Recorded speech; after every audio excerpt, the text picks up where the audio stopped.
நிறைகனி அப்பும் உடவள் பொறி கப்பிய கரிமுகன்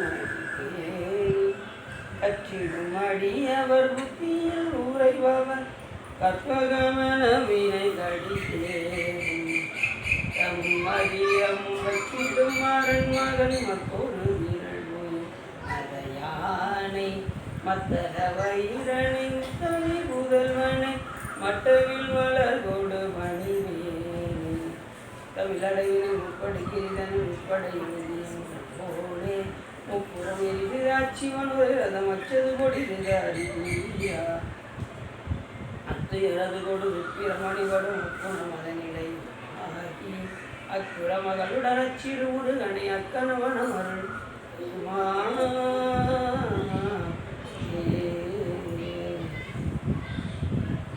எந்தாயும் எனக்கருள் தந்தையும் நீ சிந்தாகுலமானவை ஈத்தனையாள் கந்தா கதிவேலவனே உமையாள் மைந்தா குமரா மறைநாயகனே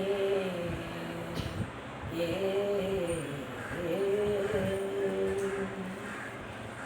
ஒளியர்கோண்டு படித்த புகழியர்கோன் கடல் போற்றி ஆளுமிசை கல்விதப்பில் அனைத்து வீரான் அணி போற்றி வாழி திருநாவலூர் வன்தண்டர் பதம் போற்றி ஊழிமணி திருவாரூரன் போற்றி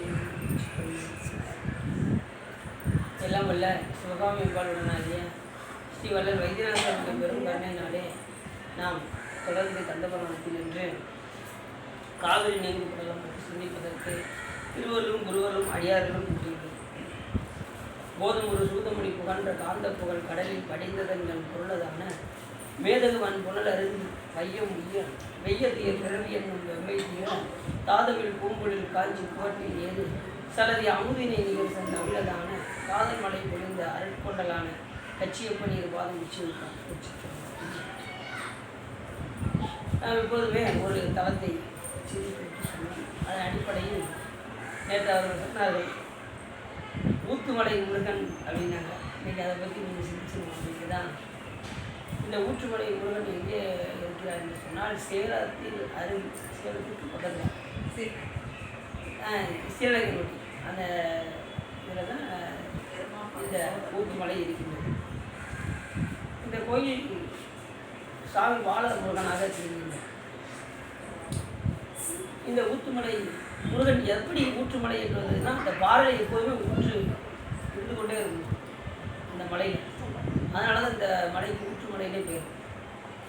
ஊற்றுன்னு கூட சொல்ல மாட்டாங்க, ஊத்துமலைன்னே ஊற்றுங்கிறது மருவி ஊத்துமலைன்னே வந்துருச்சு.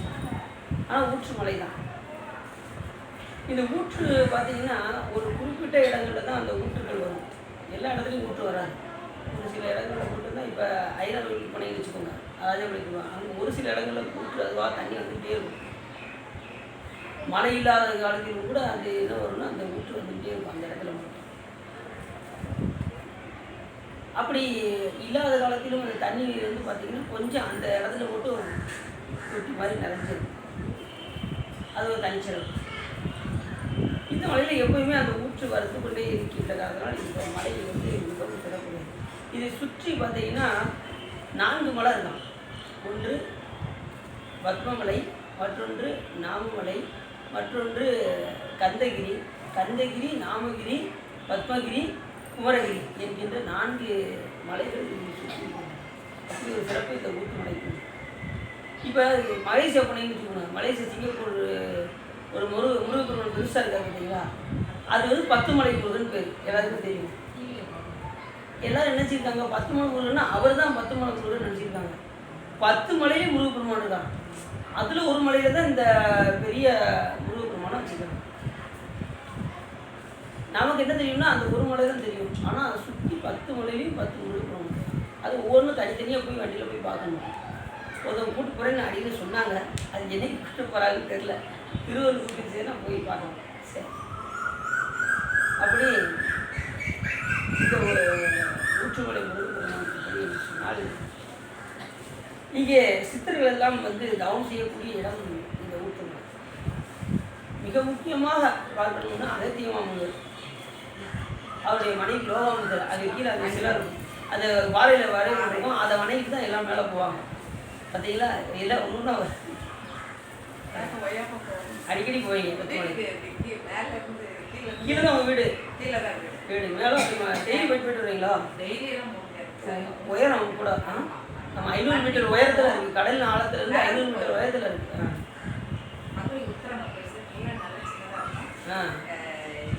அதனால பாலமுருகன் பேர் சாமி எங்கெல்லாம் சிறிய வடிவில் இருக்கோ அதுக்கப்புறம் பாலமுருகன். மற்ற இடத்துல வந்து பார்த்தீங்கன்னா சுப்பிரமணியம் கொஞ்சம் வளர்ந்து இளமையர் பருவத்தில் காமிச்சாங்கன்னா சுப்பிரமணிய சுவாமியாக இருப்பாங்க. சின்ன குழந்தைய இருந்து பாலமுருகன். நீங்கள் சொல்கிற இந்த கந்தாசிரமம் கந்தைக்குன்னு சொல்கிறீங்கல்ல, கந்தாசிரமத்தில் இருக்கிற முருகன் வந்து நல்ல உயரமாக அவர் 4 கிரியிலையும் மலையில் சுவாமி இருக்கார். கந்தகிரி கந்தகிரி நாமகிரி கந்தாசிரமம் அது ஒரு மலையாக இருக்குது. 4 மலை அதை சுற்றி இருக்கான். அப்படிப்பட்ட ஒரு தலம் இந்த ஊற்று. ரெண்டாவது அங்கே கபிலமாமுனிவர் அவரும் அங்கே வந்து வழிபாடு பண்ணியிருக்கார். ஏற்கனவே கபிலமாமுனிவர் எங்கே இருந்தார்? அந்த கங்கை கதை பார்த்தீங்கல்ல, கங்கை கதையில் அந்த குதிரையை யாகத்துக்கு விடக்கூடிய குதிரையை கொண்டு போய் பாதாள உலகத்தில் இருக்கக்கூடிய கபிலமாமுனிவர் தவம் செய்து கொண்டிருக்கும்போது அந்த குதிரையை 60,000 பேரும் தேடிட்டு இருப்பாங்க. இந்திரன் கொண்டு வந்து அந்த கபிலமாமுனிவருக்கு முன்னாடி வந்து கட்டி வச்சிருவாங்க.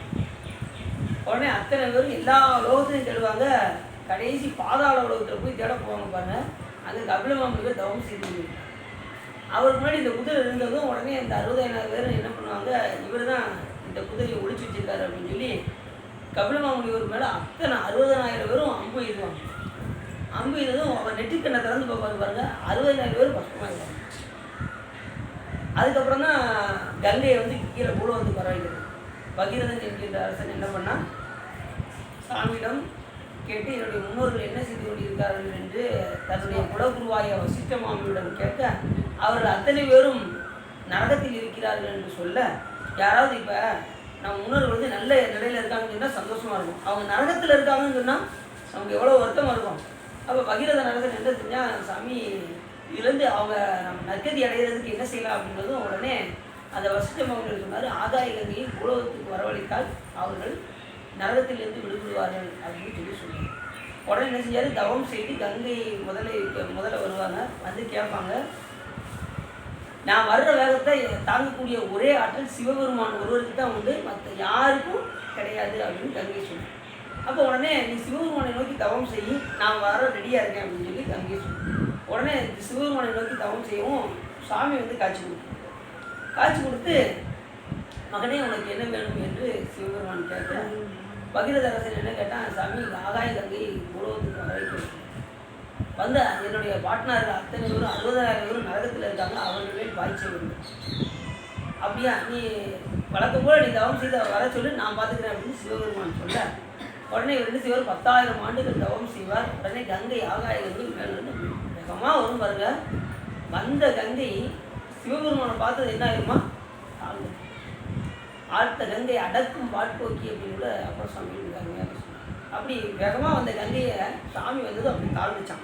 வெள்ளந்தாள் விரிசடையாய் விடையாய் இன்னொரு பெருமானை என கேட்டு வேட்ட நெஞ்சாய் பள்ளம்தாள் உருகுணனின் கீழ்மேலாக பதைத்துருவும் அவர் நிற்க என ஆண்டாய்க்கு உள்ளம்தான் நின்று உச்சியளவும் நெஞ்சாய் உருகாதாள் உடம்பெல்லாம் கண்ணாய் அண்ணா உருகாதாள் கல்லாம் தன் இணையும் மரமாம் தீவினை நேர்க்கே அப்படின்னு கூட யார் சொல்கிறா, மாணிக்காசன்.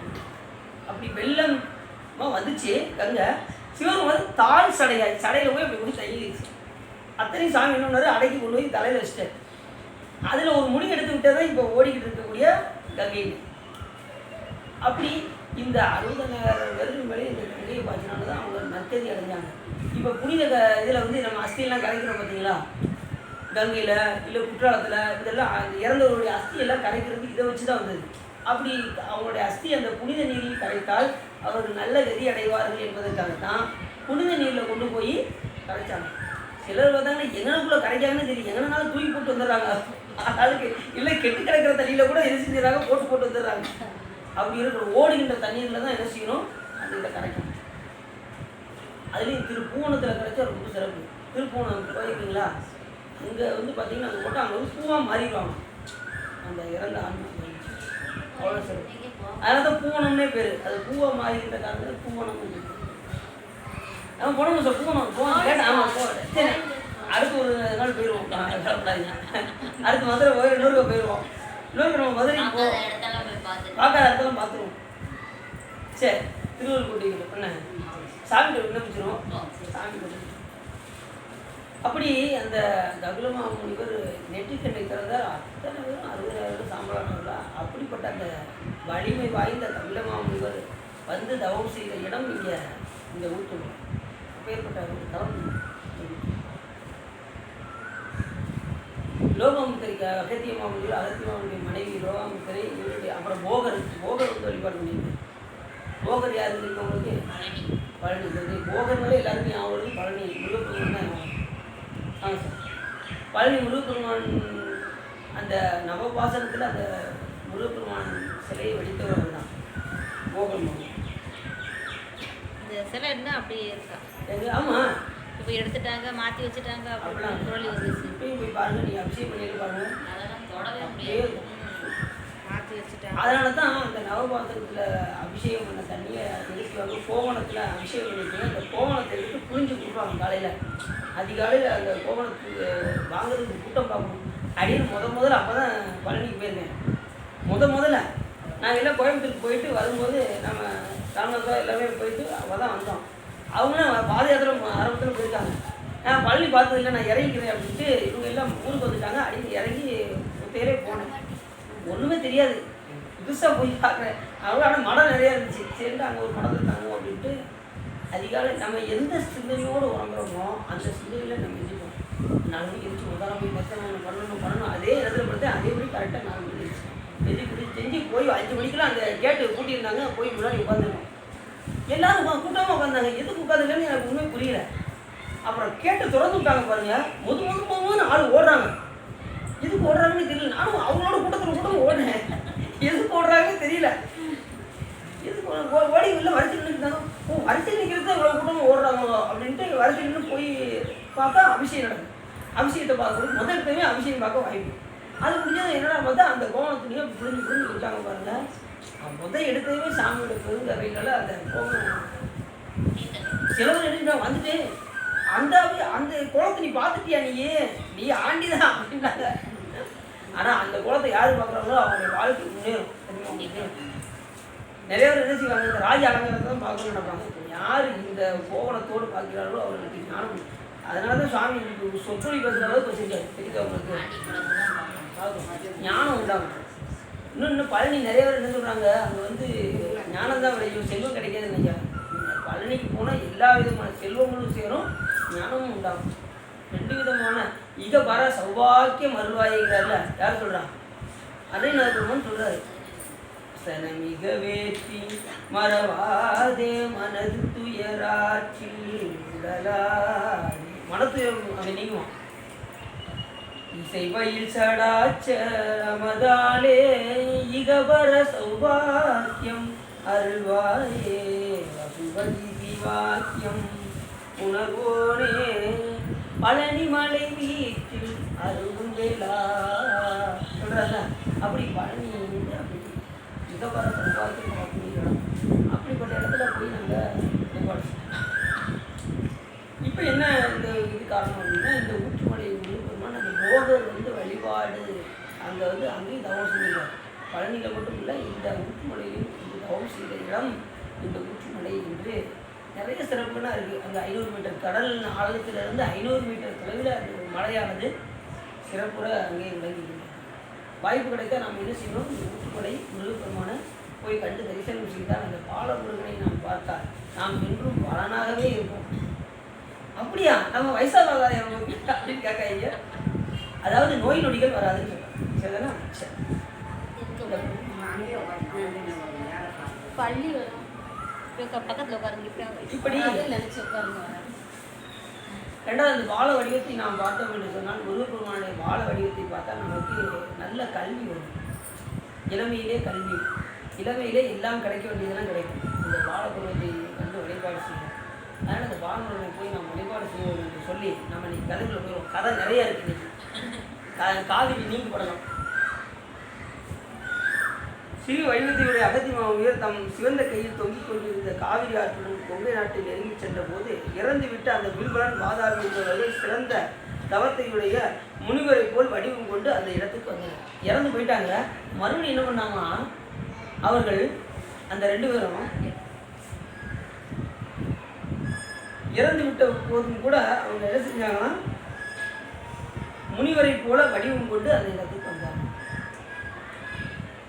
ஏன் அப்படின்னா முனிவரை கொண்டா பாவம் வடிவு கொண்டு மறுபடியும் வந்து வருத்துவோம். முனிவரை கொண்டா அந்த பாவம் என்ன செய்யுமா, மறுபடியும் முனிவராக வந்து நம்மளை வந்து வருத்துவோம்.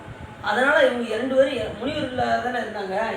இறந்து போன காரணத்தினால மறுபடியும் முனிவர்களாக வந்து இவங்க வந்து வருத்துறாங்க. யாரை? அகத்தி மாமுனிவர். ஆனால் அகத்தியர் வருத்தப்படுவாரா? இதுக்கெல்லாம் அசரவே மாட்டாரு நம்மால். அப்படி வந்த அதனால் அவருக்கு என்ன ஆச்சுன்னா பிரம்மகத்தி தோஷம் தான். இந்த முனிவர்களை கொண்டா பிரம்மகத்தி தோஷம். இந்த பிரம்மகத்தி தோஷம் வந்து சாதாரண விடாது. என்ன நிலைக்கு கொண்டு போகணும்னு தெரியாது. யாராவது இறந்து போனோம்னா பிரம்மகத்தி தோஷம் இருக்குது. உடனே என்ன செய்வாங்க, சிவபூஜை செய்தால்தான் அந்த தோஷத்திலிருந்து விடுபட முடியும். இல்லைன்னா விடுபடவே முடியாது. மெயின் வந்து சிவபூஜை தான். அப்படி பிரம்மகத்தி தோஷம் அகத்திய மாமுனிவருக்கு வந்து சேர மைந்தர் இருவரும் கரிய நிறத்தை உடைய மேகம் போன்ற வடிவம் உடையவர், சுழல்கின்ற கண்களை உடையவர், உற்சாகம் உடையவர், மிகவும் சிரம் உடையவர், இத்தகைய இயல்புடன் ஆரவாரம் செய்து கொண்டு நெருங்கினர். அந்த 2 பேரும் கரிய நிறத்தோடு சுழல்கின்ற கண்களை கொண்டு ஆரவாரம் செய்து அகத்திய முனிவர் அருகில் வருவர். அப்புறம் தொலைவில் போவர். இப்படி ரொம்ப வந்து வருத்தினாங்க. பக்கத்தில் வருவாங்க, பிறகு தொலைவில் போயிடுவாங்க, அப்புறம் ரொம்ப தொலைவில் போயிடுவாங்க. இப்படி அவர் கண்ணுக்கு முன்னாடி வந்து ரொம்ப சைகை காட்டி அவர் ரொம்ப பயமுறுத்திடுவாங்க. யாரா? அகத்திய முனிவர். திரும்பி பூமிக்கு வருவாங்களாம், அப்புறம் பூமியை சுற்றுவாங்களாம். இப்படி பலவாறு அந்த முனிவர்கள் வந்து செஞ்சுருக்காங்க. வெல்வலனும் வாதாபியும் வந்து பயமுறுத்த குற்றமற்ற தவ வடிவங்களுடைய அகத்திய மாமுனிவர் அந்த இருவரின் செயலை பார்த்து அந்த அசுரர்கள் முன்னமே ஒழித்து விட்டோம், சிறந்த தவத்தை ஆற்றிய முனிகுமாரர் ஆதலால் எம்மை நோக்கி வந்தார்கள் என்று சொல்லி சிவபெருமானுடைய திருவடிகளை அன்போடு இங்கு வழிபாடு செய்வோம் என்று ஒப்பில்லாத அகத்திய மாமுனிவர் சிறிது நேரம் அப்படியே நின்று என்ன செஞ்சாராம், சாமியுடைய திருவடிகளை செய்தார். இதுதான் ரொம்ப முக்கியமானது.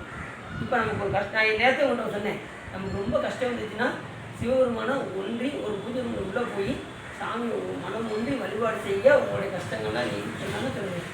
அதே போல் இப்போ வந்து வருத்தினதும் இவர் உடனே என்ன பண்ணார், ஆயுதத்தெல்லாம் கையில் எடுக்கிறார். ஒன்றும் பண்ணல. என்ன செய்யார், உடனே சிவபெருமானை நினைக்க ஆரம்பித்தார். அகத்திய மாமுனிவர் திருவடிகளை, சாமியுடைய திருவடிகளை அன்புடன் இங்கு வழிபடுவோம் என்று கருதி எண்ணத்தை நிறைவேற்றுவதற்காக ஏற்ற இடம் இதுவே என மனம் மகிழ்ந்து வீற்றிருந்து பக்தி மிக்க தன் மனத்தால் தியானித்து பிரதிஷ்டை செய்தார். உடனே சிவபூஜை செய்ய வேண்டும் என்று அந்த இடத்துல என்ன செஞ்சாராம், சிவலிங்கத்தை பிரதிஷ்டை செய்தார். தூய்மையான கமண்டலத்திற்குள் தீர்த்தமே அல்லாது செப்பமான சிறந்த மலர்களும் தீபமும் சிறந்த தூபமும் சமைக்கப்பட்ட நைவேத்தியமும் முதலானவற்றை தக்கவாறு நன்றாக சேர்த்தார். இப்போ சாமிக்கு நைவேத்தியம் கொடுக்கணும், பிரதிஷ்டை பண்ணியாச்சு. இப்போ சிவபூஜை பிரதிஷ்டை செஞ்சாச்சு அப்படின்னா அதுக்கு என்ன செய்யணும், எப்பயுமே சாமி இப்போ சிவபூஜை பண்ணுறவங்களுக்கு கண்டிப்பாக என்ன செய்யணும் அப்படின்னா நைவேத்தியம் கண்டிப்பாக கொடுக்கணும். அப்படி கொடுக்காம யாரும் என்ன செய்யக்கூடாது, சிவபூஜை செய்யக்கூடாது. இப்போ நீங்கள் படத்தை வச்சு வழிபாடு பண்ணுறீங்க, அப்படி தானே செய்வீங்க. அதுக்கு என்ன பண்ணுவீங்க, பத்தி காட்டு சூடங்காட்டு பத்தி சூடங்க வைப்பீங்க, நைவேத்தியம் கொடுப்பீங்க, கொடுக்கல. அதனால தான் சொல்லுங்கள். இப்போ ஒரு டெய்லி என்ன செய்யணும், ஒரு கல்கண்டு பிஸ்கட் பழம் இந்த மாதிரி பழத்தெல்லாம் வாங்கி ஏதாவது ஒரு நம்ம தகுதிக்கு என்ன வாங்க முடியுமோ ஒரு டப்பாவில் வச்சுக்கணும். டெய்லி 2 எடுத்து காமிக்கலாம்ல, செய்யலாம்ல. அது ரொம்ப விலையெல்லாம் கிடையாது. கல்கண்டு ரொம்ப விலையா, அதை வாங்கி வச்சுக்க வேண்டியது. ஒரு டப்பாவில் வாங்கி வச்சுட்டு டெய்லி 2 எடுத்து சாமி காட்டிட்டு அதை எடுத்து நீங்கள் சாப்பிடுங்க. சிவபிரசாதமாக நீங்கள் அதே சாப்பிடுங்க. சிவலிங்கம் இருந்துச்சுனாலே கண்டிப்பாக நைவேத்தியம் ஏதாவது. சில பேர் வாழைப்பழம் வைப்பாங்க. ஒரு நாள் வாழைப்பழம் வச்சுன்னா வாழைப்பழம் வைங்க, ஒரு நாள் இது கல்கண்டு வச்சா கல்கண்டு வைங்க, இல்லை எனக்கு கிஸ்மிஸ் பழம் தான் என்னால் வைக்கணும்னா அதை 2 எடுத்து வைங்க. ஆனால் அதை விட ரொம்ப முக்கியமானது என்னன்னா சுத்தம்னு பேர். பச்சரிசியில் அந்த வெறும் உப்பெல்லாம் கலக்காமல் அந்த சாதத்தை நல்லா வடித்து நல்லா குழைய விட்டு வடித்து அதில் நெய்யை லேசாக 2 சொட்டு விட்டு சாமி காட்டினா ரொம்ப சிறப்பு. அதில் சுத்தன்னம்னு பேர். ஏன் சுத்தன்னம் கொடுக்குறோம் அப்படின்னா நாம் அவர் எப்படிப்பட்ட பொருள் அப்படின்னா சுத்த பொருள். சாமி சுத்த பொருளை நாம் சார்வதற்கு சுத்தன்னம் கொடுத்தா தான் நாம் அந்த சுத்தநிலைக்கு நாம் போகணும். நம்ம அசுத்தன்னம் கொடுத்தோம்னா நம்ம போக முடியாது. நம்ம இங்கே இருக்க வேண்டியதான். நம்ம கொடுக்கக்கூடிய பொருள் சுத்தன்னமாக இருக்கும். எப்படி அது வெண்மையாக இருக்கின்றதோ நம்மளுடைய உள்ளமும் வெண்மையாக ஆகும். ஒருத்தர் மனத்தை சொல்லும்போது எப்படி சொல்லுவாங்க, இவர் உள்ளம் உள்ளங்க வெள்ளை மனங்க அப்படிம்பாங்க. பார்த்துருக்கீங்களா? எதையும் பார்த்தீங்கன்னா வெள்ளையை உருவகப்படுத்தி சொல்வது காரணம் அதுதான். அப்போ நம்ம என்ன செய்யணும் அப்படின்னா, சாமிக்கு நைவேத்தியம் கொடுக்கும்போது என்ன கொடுக்கணும்? முதல் குவாலிட்டி என்னது? சுத்த. ஏன்னா நீங்கள் வாய் படைக்கும் போது அந்த பச்சை சாதத்தை படித்து சாமிக்கு வச்சு, அது சில்வர் பாத்திரத்தில் வைக்கக்கூடாது. இதுக்கு சாமிக்கு தனியாக ஏதாவது இந்த பித்தளை பாத்திரம் இந்த மாதிரி மண்கலத்தில் வைக்கலாம். அதாவது இல்லாத பட்சத்துக்கு மண்கலத்தில் வைக்கலாம். மண்கலையும் வந்து எல்லாத்தையும் அடித்து சாப்பிடும். அதனால் மண் கலையத்தில் கூட வச்சு செய்யலாம். ஆனாலும் சில பேருக்கு என்னென்னா மனம் போகாது, சாமிக்கு வந்து கொஞ்சம் உயர்ந்ததாக கொடுக்கணும் அப்படின்னு சொல்லி இந்த இது பித்தளை பாத்திரத்தில் அந்த இதில் கொடுப்பாங்க. ஈயம் பூசாமல் இருக்க வைக்கலாம். ஈயம் பூசாமல் இதில் கறிக்கடை பொங்கல்லாம் வச்சிடலாம். புளியோதரை வைக்கணும்னா வைக்கலாம். இல்லை இது சாமிக்கு தனியாக ஒரு இதில் பொங்கி அதுக்குன்னு ஒரு பாத்திரம் பொங்கிடுறான். நைவேத்தியம் வைக்கிறதுக்கு சின்ன பாத்திரம் சிறுசா இருக்குல்ல, அதுல வைக்கிறதுக்கு கேட்கேன். அது கொஞ்சம் பெரிய பாத்திரம், ரொம்ப சிறுசா பெரிய பாத்திரம். இப்பெல்லாம் கேஸ் அடுப்பு வந்துருச்சுங்க, வச்சு இறக்கிற வேண்டியதான் டக்குன்னு. முதல்ல வச்சுட்டோம். சாமிக்கு வைக்கும்போது சின்னதா சாமி வைக்கும்போது தட்டு சொல்றீங்களா? தட்டு ரொம்ப விலை கம்மி தான். பித்தளை பாத்திரம் பித்தளை தட்டு ரொம்ப விலை கம்மி. நம்ம இதுல இருக்கு அதுல வந்து ஈயம் பூசாம இருக்கு. கண்ணையெல்லாம் அதுல தான் வைப்பான். அது மாதிரியே நானும் வைக்கிறேன். அதனால ஒன்றும் கிடையாது. அதனால ஈயம் பூசாம பரவாயில்ல. ஈயம் பூசாம இருக்கிறது நல்லது. பூசாம தான் இருக்கும்.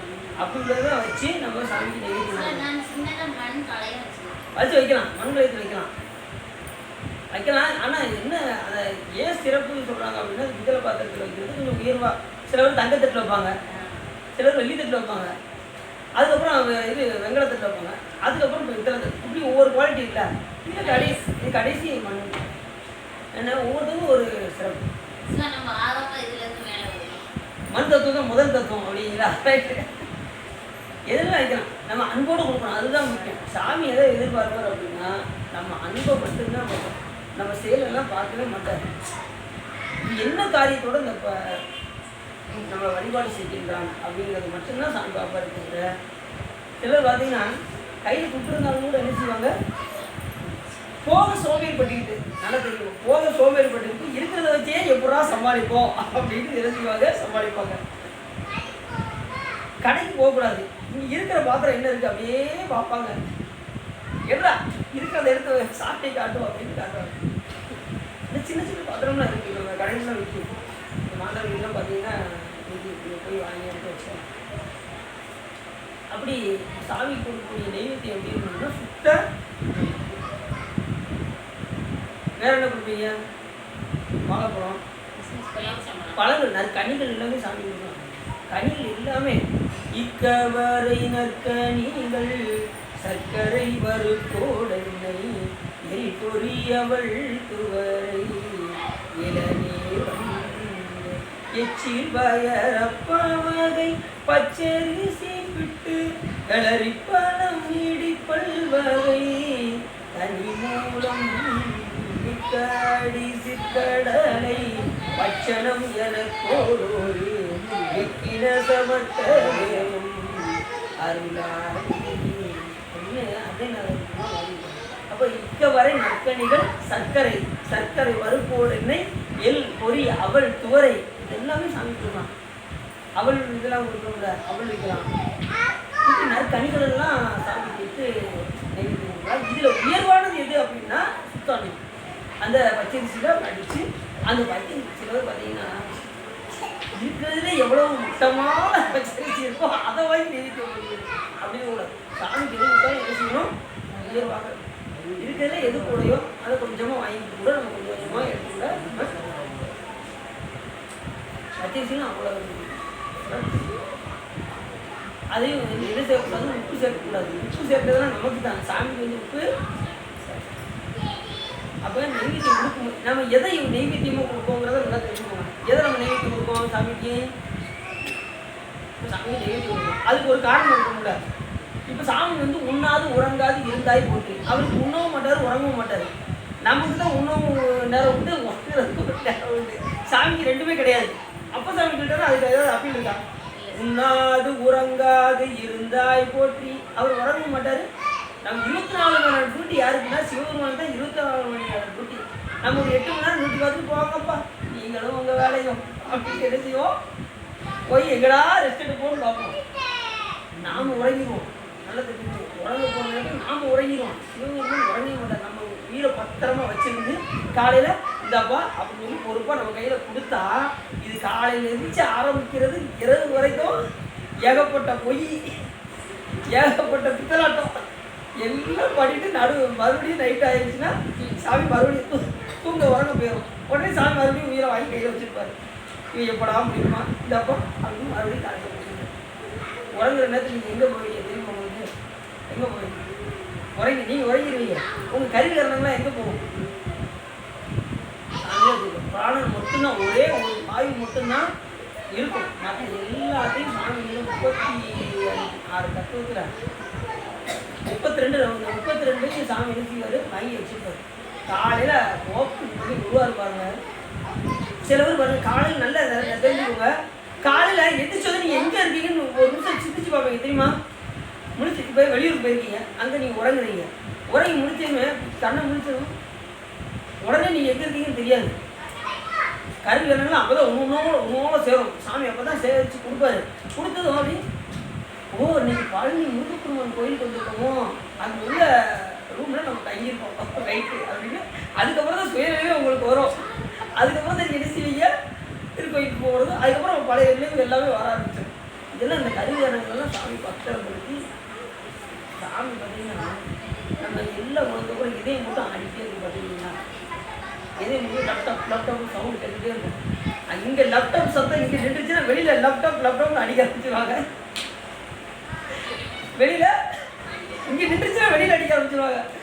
அடித்து கூட்டு போயிடுவாங்க எங்கே சுடுகாட்டுக்கு.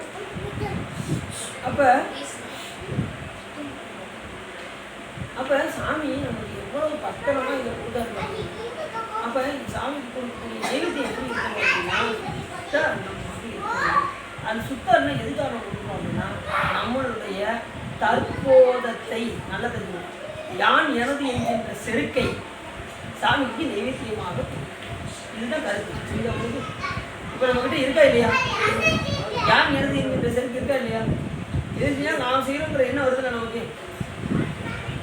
நம்ம ஒன்றும் வேண்டாம், ஒரு கோலம் போட்டோன்னு வச்சுக்கோங்க, நமக்கு என்ன நினைப்போம் அப்படி பார்ப்போம். பக்கத்து வீட்டில் போய் பார்ப்போம் கோலம் எப்படி போட்டுருக்காங்க.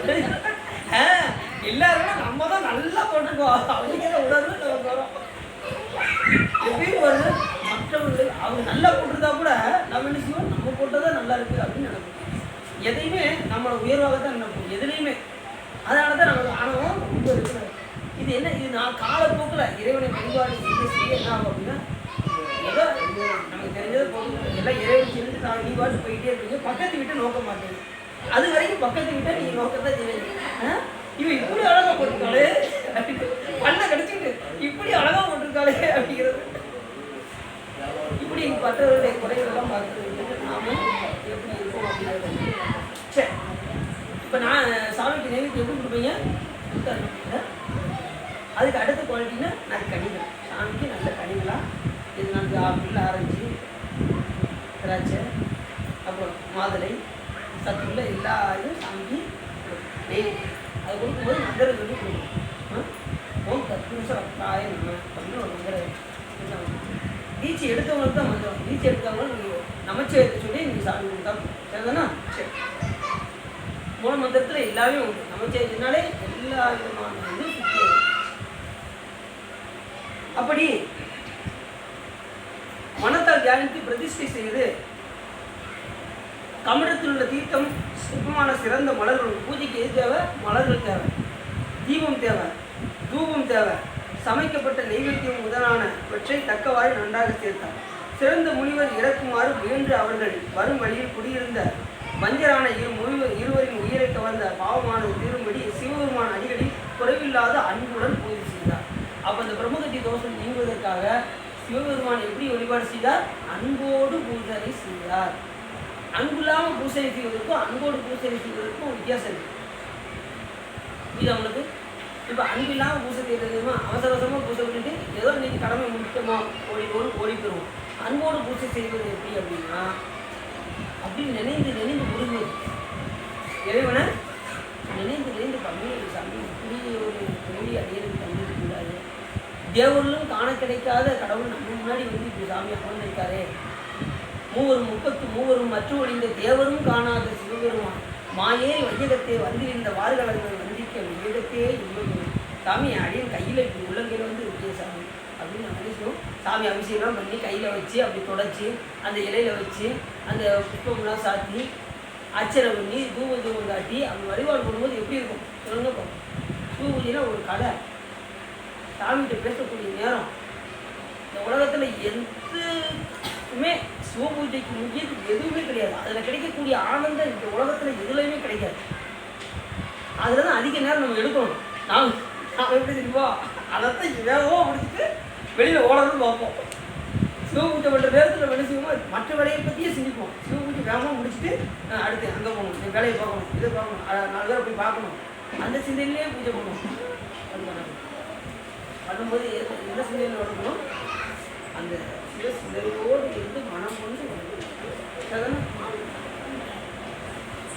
அப்படி மனம் கொண்டு பூஜனை செய்தார். மற்றும் பல நாட்கள் உமையுமையார இடப்பாவம் கொண்ட சிவபெருமானுக்கு குறைவில்லாத சிறந்த பூஜையை செய்திருந்தார். அதனால் அவரை சார்ந்திருந்த கொடிய பாவம் அழிந்து போகுது. அதனால பிரம்மதத்தி தோஷம் நீங்கிச்சு. இப்போ வில்வன் வாதாவி அவ்வளோதான் அவங்க கதை. ஏன் அப்படின்னா முனிவர்கள் கொண்ட பாவம் வந்து சும்மா விடாதுன்னு நூல்களை சொல்கிறாங்க பார்த்தீங்களா. இது உணர்த்துவதற்கு தான் அந்த கதை. முனிவர்களை கொண்டா கண்டிப்பாக பிரம்மதத்தி தோஷம் இருக்கும். அதை நிவர்த்தி செய்வதற்கு சிவபெருமானை வழிபாடு செய்தால் அன்றி பிரம்மகத்தி தோஷம் நீங்காது.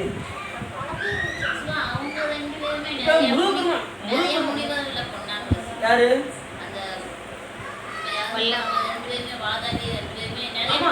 அதனாலதான் அழிச்சு போனாங்க. அழிஞ்சு போயிட்டாங்கல்ல. இப்போ தோஷம் முடிக்கிறது முன்னாடி இவங்க அழிஞ்சு போயிடுறாங்க. இப்போ முருகப்பெருமான் என்ன பண்ணாரு, சூரபத்மனை சம்காரம் செய்து என்ன செஞ்சாரு, பிரம்மகத்தி தோஷத்துக்கு உடனே சிவபூஜை பண்ணி காமிச்சாரு. புரிஞ்சு போச்சு.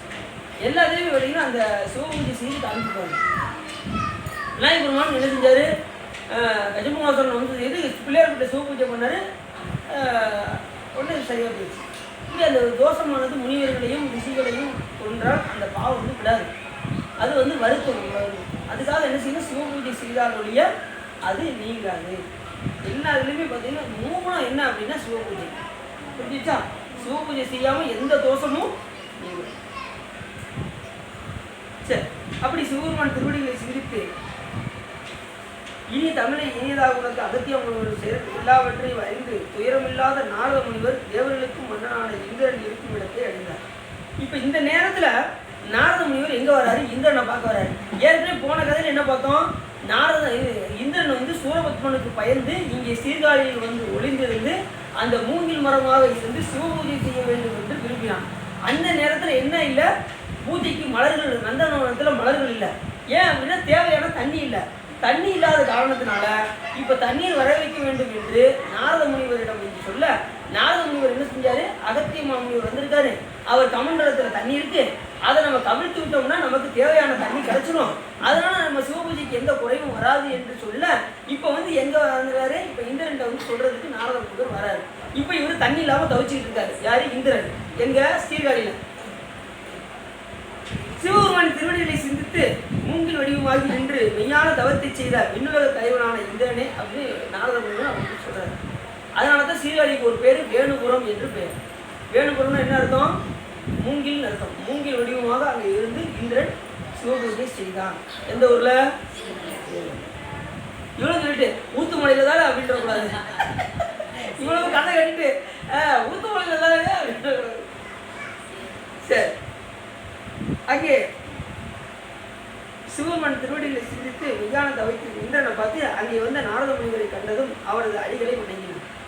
மன்னா எழுவாயாக என்று எடுத்து மார்பிலை அடைத்து தழுவி நலமாக இங்கே இருக்கின்றாயோ என்று நாரத முனிவர் மேலே விண்ணுலகத்திலிருந்து கீழே பூலோகத்துக்கு வந்து இந்திரனை நல விசாரிக்கிறார். இந்திரன் கூப்பிய கையை உடையவனாய் சொல்லலானான். மலை போல் உயர்ந்த குணத்தினுடைய மேலோ இன்று வரை தங்கள் அருளால் இங்கு சுகத்துடன் இருந்தேன். நாம் இயற்றும் பூசைக்கு ஒரு இடையூறு உண்டு அப்படின்னாரு. என்ன இடையூறு அப்படின்னு கேட்டாரு. வேற ஒன்றும் இல்லை, பூசிப்பதற்கு மலர் இல்லை. இந்திரன் இது போன்ற சொற்கள் பலவற்றையும் சொல்லி ஒரு ஆசனத்தை இட்டு தான் இருக்கும் முன் அவரை இருக்கச் செய்து தானும் அந்த முனிவரின் கட்டளைப்படி அமர்ந்து நாரதா உன் வான் உலக அரசும் மற்றவையும் சிவபெருமானின் ஆணையால் பிற்காலத்தில் கிடைக்கும் மருந்தாதே அப்படின்னு ஒரு ஆர்வம் சொல்றாரு. அதாவது இந்திரனுக்கு நீ கவலைப்படாத, நீ எப்போ அந்த ஆட்சியை விட்டு நீ வந்தியோ மறுபடியும் உனக்கு அந்த ஆட்சி கிடைக்கும் சொல்லி அவர் ஆசை புரிகிறாரு நாரத முனிவர். நம்மளாம் பார்த்தீங்கன்னா கொஞ்சம் வருத்தத்தோடு இருந்தாலும் வச்சுக்கோங்க, வீட்டில் பல கவலை இருக்கணும். வருத்தம் இருக்கிற நேரத்தில் இங்கே என்ன செய்வாங்க, கூட கொஞ்சம் வருத்தம் ஏற்படுற மாதிரி சில பேர் வந்து என்ன செய்வாங்க, இப்படி ஆகிப்போச்சாக்கும் அடாடாடாடா அப்படின்னு அவன் ஏற்கனவே வருத்தத்தோடு இருப்பாங்க. இவங்க கூட கொஞ்சம் வருத்தத்தை ஏற்படுத்துறதுக்கு இப்படி ஆகிப்போச்சாக்கும். ஆமாம், என்னம்மா நீ ஒன்றும் கவலைப்படாத, ஆறுதல் சொல்லணும். ஒன்று என்ன சொல்லணும், ஆறுதல் சொல்லணும். இப்போ கவலைப்படாத, எந்த கவலையாக இருந்தாலும் சாமியை போய் வழிபாடு செய்ய அது சரியாக போகணும்னு சொல்லணும். நேற்று அங்கே ஒருத்தர் இன்னொருத்தர் இருந்தான் பாரு, அவன் கதையை கேட்டேன்னா இதை விட பெருசாக இருக்கும் அப்படின்ட்டு அவன் கதையை இவங்கிட்ட மொத்தமாக சொல்லி இப்போ கூட கொஞ்சம் வருத்தம் ஏற்றி விட்டு கிளம்பிட்டு ஓடி போயிடுவாங்க. தெரியுது அவங்களுக்கு. நிறைய பேர் பார்த்தீங்கன்னா இவங்களே அவங்க பல கஷ்டத்தோடு இருந்துருப்பாங்க. அந்த கஷ்டத்தோட கஷ்டம் இந்த கஷ்டத்தையும் சேர்த்து சொல்லி கூட கொஞ்சம் வருத்தம் அடைய செய்து அப்படி போகிற ஆளுகள்லாம் இருக்காங்க. நம்ம என்ன செய்யணும் அப்படின்னா குடும்ப நல்லதுக்கு பிறருக்கு ஆறுதல் சொல்லி தரணும். அதான் சொல்கிறேன், யாவருக்குமாம் இனியே இன்னுரை தானே அப்படின்னு யார் சொல்கிறான், நமது திருமலை 4 அறம் சொன்னார். திருமலை ஒன்று யாவருக்குமாம் இறைவருக்கு ஓர் பச்சிலை, சாமிக்கு பூவே கிடைக்காத இடத்துல ஒரு இலையவாது பறித்து சாமி வைக்கணும். யாவருக்குமாம் இறைவருக்கு ஓர் பச்சிலை, அது ஒரு அறம். 2வது யாவருக்குமாம் உண்ணும் போது ஒரு கைப்பிடி காக்காக்கு வச்சுட்டு சாப்பிடணும். இல்லை ஒரு பசுவுக்கு ஒரு பழத்தை கொடுத்துட்டு அதுக்கப்புறம் அதுக்கு அடுத்ததே சொல்கிறாரு, பசுவுக்கு ஒரு வாயு உரை, பசுவுக்கு ஏதாவது கொடுக்குறது. பசுவுக்கு கொடுக்குறது ரொம்ப சிறப்பு. ஏன்னா எல்லா தெய்வமும் அதுக்குள்ளே அடங்கி இருக்கின்ற காரணத்தினால் பசுவுக்கு ஒரு வாயு உரை அப்படின்னாரு. அடுத்து யாவருக்குமா உண்ணும்போது ஒரு கைப்பிடி, அப்புறம் யாவருக்குமா ஒரு இனிய இன்னுரை தான். ஒரு நல்ல வார்த்தை சொல்லுது. பார்த்து நம்ம வர்றது புறமே வேற மாதிரி வார்த்தையாக தான் வருது, நல்ல வார்த்தைகளே வர மாட்டேங்குது. அதனால் நம்ம யாருக்கும் ஒரு ஆறுதலாக வார்த்தைகளை நல்ல வார்த்தைகளை கூறி திருக்கோயிலுக்கு போங்க. எவ்வளோ பெரிய மன கஷ்டம் வந்தாலும் சாமியை போய் வழிபாடு செய்யுங்க, உங்களுக்கு கஷ்டம்லாம் நீங்கும் அப்படின்னு என்ன செய்யணும், ஆறுதல்கள் சொல்லி பழகணும். சரிதானா? சரி, இப்படி வந்து நாரத முனிவர் வந்து யாருக்கு ஆறுதல் சொன்னார், இந்திரனுக்கு வந்து ஆறுதல் சொன்னார். தமக்கு ஒப்பில்லாத முக்கன் சிவபெருமான் சில நாட்களுக்கு முன் பொதியமலைக்கு சென்று அங்கு இருப்பாயாக என்று அகத்திய முனிவரை அனுப்பிய தன்மையும், அந்த முனிவர் விந்தியமலையை பாதாளத்தில் அமிழ்த்தச் செய்த தன்மையும், தீய செயலை செய்து கொண்டிருந்த கொடிய சூரபத்மனின் மருகராகிய வில்வலன் வாதாபி என்பவர்களை அளித்த தன்மையும் அகத்திய முனிவரை பற்றி எல்லாம் சொல்லிட்டு இருக்காரு இந்திரன். அந்த இருவரையும் கொண்ட பாவம் நீங்குமாறு விரைவாக கொங்கு நாட்டுக்கு சென்று 3 புறங்களை அளித்த சிவபெருமானை வணங்கி குறித்து அன்புடையவராய் அந்த இடத்தில் இருக்கும் தன்மையை முழுமையாக சொல்லி பின்பும் சொல்லி செயலை சொல்லலாம். இப்படி எல்லா செயலையும் அகத்தியமாவுடைய வந்தது காரணம், அவர் வில்வலன் வாதாபியை அழித்த செயல், அப்புறம் இங்கே வந்து சிவபெருமான் இங்கே ஒரு இடத்துல இருந்து அவர் பூசிக்கின்ற தன்மை எல்லாத்தையும் ஒன்று விடாமல் சொல்லிட்டு இருக்காரு. யார்கிட்ட? இந்திரன் நாரத முனிவர். அரியதவத்தினுடைய அகத்தியமாவர்கள் கொங்கு நாட்டில் சிவபெருமானை வழிபட்டு அங்கே உள்ளார் என அறிந்து வந்து அவரிடத்தில் காவிரி ஆற்றை இங்கு பாய்ந்து வரும்படி செய்தால் உன்னுடைய துன்பம் நீங்கும். அவர் கமண்டலத்தில் வச்சிருக்கிற காவிரி நதியை நீ கவிழ்த்தால் உன்னுடைய கவலை நீங்கும் அப்படின்னு சொல்றாரு. நாரத முனிவர் சொன்னது புரிய வடிவத்தினுடைய அகத்தியமாவர்கள் கொண்டு வந்து புண்ணிய தீர்த்தத்தை இந்த நந்தனத்தில் பாயுமாறு செய்வது எப்படி அப்படின்றது நாரத முனிவர் கேட்டார். இதுக்கு என்ன செய்யலாம், அந்த இது கவிழ்த்தணும், அதுக்கு என்ன வழி அப்படின்னு முடிவு பண்ணாங்க. யானை முகத்தையுடைய இறைவனை சிறந்த நைவேத்தியங்களை வைத்து படைத்து குதித்து வேண்டினால் அந்த காவிரி ஆற்றை கவிழ்த்து விடுவார் என்று நாரத முனிவர் சொன்னார்.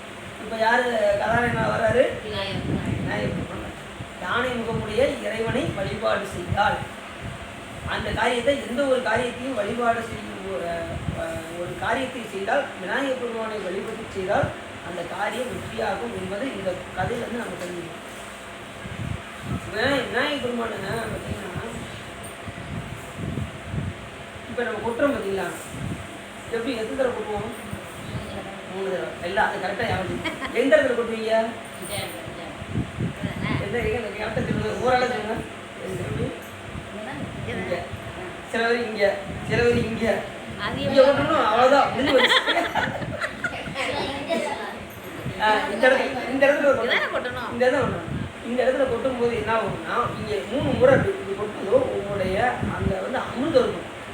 அமிர்தமானது தெரிக்கும். நீங்கள் 3 கொட்டும் போது அந்த அமிர்தமானது தெரிவித்து அபிஷேகிக்கும். அந்த அமிர்தமானது போய் அபிஷேகிக்கும். உடனே விநாயகர் பெருமான் என்ன செய்வார், அப்படி திருப்தி ஆயிடுவார். திருப்தி ஆகி உடனே நம்ம என்ன கேட்குறோமோ அதை சாமி கொடுக்குறோம். அதனால தான் பொட்டு போட்டுட்டு நாம் விநாயகர் பெருமான் வழிபாடு செய்யணும். நான் ரெண்டாவது பொட்டு போட்டால் என்ன பலன், எதுக்கு பொட்டு போடுறோம், எதுக்கு தோப்பு கம்மன் போடுறோம் அப்படிங்கிறதெல்லாம் கடைசி வருது. அந்த இடத்துல சொல்கிறேன். இப்படி விநாயகர் பெருமான் நம்ம பொட்டு போட்டு வழிபாடு செய்தால் நம்மளுடைய எல்லாமே பிரத்தியாகும் என்பதற்காக விநாயகர் பெருமானை நாம் வழிபாடு செய்ய வேண்டும் என்று இந்த இடத்துல சொல்கிறது. நற்குணங்களால் பெரிய மலை போன்ற குற்றம் அற்ற நாரத முனிவர் இத்தகைய உபாயத்தை சொல்ல விநாயகர் பெருமானை பார்த்தீங்கன்னு வச்சுக்கோங்க. விநாயகர் பெருமானை வழிபாடு செய்யணும், அறிவு நல்லா வளரும். சொல்றாரு, கைத்தல எதிர்கனி அப்பமோட அவள்புரி கப்பிய கரிமுகன் அடிப்பேணி கட்டிடும் அடியவர் புத்தியில் உறைபவர். யார் விநாயகர் பெருமானை வழிபாடு செஞ்சா அவங்களோட கல்வி எப்படிமா உயருமா. எது செஞ்சாலும் விநாயகர் பெருமானை வழிபட்டு செஞ்சா அவங்களுடைய கல்வி நல்லா படிப்பாங்க, நல்லா பேசுவாங்க, யார்கிட்டையும் புதுசாகவும் பேசுவாங்க. இந்த திறன்லாம் அவங்களுக்கு இயல்பாகவே வரும் விநாயகர் பெருமானை வழிபாடு செய்தா. பெருமாள் பார்த்தீங்கன்னா விநாயகர் பெருமானை தீவிர வரிசையெல்லாம் போய் நிற்க வேண்டிய அவசியமே இல்லை. அவர் எல்லா இடத்துலையும் இருப்பார். கடிக்கு வளர்ந்த இடத்துலலாம் விநாயகர் பெருமான் இருப்பார். பார்த்துருக்கீங்களா, எல்லா தெருவுலையும் இருப்பார் சாமி. அவர் வரிசையில் போய் நிற்க வேண்டிய அவசியமே இல்லை, கியூவில் போய் நிற்க வேண்டிய அவசியமே இல்லை. இன்னொன்றுன்னா விநாயகர் பெருமான் மாதிரி ஒரு எளிமையான கடவுள் நீங்கள் பார்க்கவே முடியாது. ஏன் தெரியுமா பார்க்கணும், மஞ்சள் பொடியில் பிடிச்சாலும் வந்துடுவார், பசுஞ்சாணத்தில் பிடிச்சாலும் வந்துடுவார், தங்கத்தில் வருவார், வெள்ளியில் வருவார், செம்பில் வருவார். எல்லாத்தையும் விநாயகர் பெருமான் நீங்கள் வழிபாடு செய்யணும். அது மட்டும் ஒரு கணக்கே கிடையாது. எதில் என்ன நீங்கள் விநாயகர் பெருமானை வழிபாடு செய்வீங்களோ உடனே அந்த வடிவம் தாங்கி வந்து எப்படி சாயினும் ஏற்றினால் அப்படி ஈசன் அருள் பெறலாமேன்னு விநாயகர் பெருமான் வந்து என்ன செய்வாராம், நமக்கு வந்து அருள் செய்வார். அப்படிப்பட்ட ஒரு விநாயகர் பெருமான். ஒரு முறை வியாசமுனிவர் என்ன பண்ணாரு, விநாயகர் பெருமானே சொல்லுங்க வியாசமுனிவரே அப்படின்னாரு. பண்ண வேற ஒன்றும் இல்லை, மகாபாரதத்தை நான் சொல்கிற அளவுக்கு உங்களால் எழுத முடியுமா அப்படின்னாராம். விநாயகர் பெருமானை பார்த்து வியாசமுனிவர் கேட்டாராம், நான் சொல்கிற வேகத்துக்கு உங்களால் எழுத முடியுமா அப்படின்னாராம். விநாயகர் பெருமான் சொன்னாராம், நான் எழுதுகிற வேகத்துக்கு உங்களால் சொல்ல முடியுமா அப்படின்னு கேட்டாராம். உடனே எழுத்தாணியை கொண்டு அவர் சொல்ல எழுதிட்டு வந்தாலும் திடீர்னு அச்சு அடி முடிஞ்சிச்சு. உடனே விநாயகர் பெருமான் பாதி கொம்பு அப்படி ஒடிச்சு மீதி எழுதிச்சாராம். அதனால தான் ஒரு கொம்பு பாதி உடஞ்சிட்டு பார்த்துருக்கீங்களா. விநாயகர் பெருமானுக்கு எல்லாமே எல்லாமே சிவபெருமான் திருவள்ளுவர் தான். விநாயகர் பெருமான் யார் சொல்லுவோம், சாமி அம்பாள் தான் விநாயகர் பெருமான். அம்மையப்பருடைய வடிவம் சித்திரமந்திர கூடத்தில் கைலாய மலையில் அந்த யானை முகத்தில் யானை உருவம் வரையப்பட்டிருக்கும். சித்திரம்னா வரையப்படக்கூடிய இடம். அந்த இடத்துல சுவாமி அம்பாள் போய் ஆளுக்கு ஒரு கண் எடுத்து அதில் சாத்துவாங்க அந்த யானை உருவத்தில். அப்படி அதுலேருந்து விநாயகா வருகன்னு உடனே சுவாமி சொல்ல உடனே விநாயகர் பெருமான் அதுலேருந்து வருவாங்க.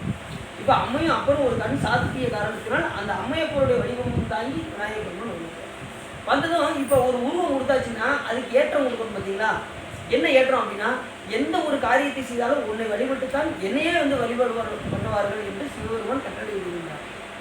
இது வரும், பின்னாடி வரும். இப்போ சிவபெருமானே வழிபாடு செய்யணும்னா கூட விநாயகர் பெருமான் வழிபட்டு தான் நம்ம என்ன செய்ய முடியும், சாமி போய் பார்க்க முடியும். அது மாதிரி எந்த ஒரு செயலை செய்தாலும் உன்னை வழிபட்டு தான் செஞ்சால் தான் அந்த காரியம் சிறப்புடையதாக இருக்குன்னு சொல்லி சிவபெருமான் சொல்கிறார். நிறைய பேர் பார்த்தீங்கன்னா விநாயகர் பெருமானே சர்வ வளமையும் கொடுப்பாரு, ஆனால் அவரை வாங்கிட்டு மற்ற தெய்வத்தை போய் பார்க்க போவாங்க. பார்த்துக்கிங்களா, முதல்ல விநாயகருக்கு வடலை போட்டுட்டு அவரே எல்லாமே தந்துடுவார். அவரை வணங்கிட்டு மற்ற தெய்வத்தை போய் பார்க்க போவாங்க, சிறு தெய்வங்களை பார்க்க போவாங்க. சாமியே எல்லாமே தெரியும். விநாயகர் பெருமானே சர்வ வல்லமையும் தருவார். சரி, அப்படி ரெண்டாவது எல்லாருக்கும் புத்தியை நல்ல புத்தியை கொடுக்கக்கூடிய யார் அப்படின்னா சரி. அப்படி அவருக்கு எப்படி வழிபாடு பண்ணுமா, சிறந்த நைவேத்தியங்களை வைத்து துதித்து வழிபாடு செய்யணுமா. வழிபட்டால் சாமி இன்னொரு வாரம் எல்லா விதமான சிறப்பும் கொடுப்பாங்க. நற்குணங்களால் பெரிய மலை போன்ற குற்றம் அற்ற நாரத முனிவர் இங்கே உபாயத்தை சொல்ல இந்திரன் வருத்தம் நீங்கி அளவில்லாத மகிழ்ச்சி அடைந்தார். காசி முனிவரின் மைந்தர் கவர்ந்து கொண்ட பெரிய வளங்களையும் பொன்முலகத்தையும் பெற்றார் போல் ரொம்ப மகிழ்ச்சி அடைந்தார்.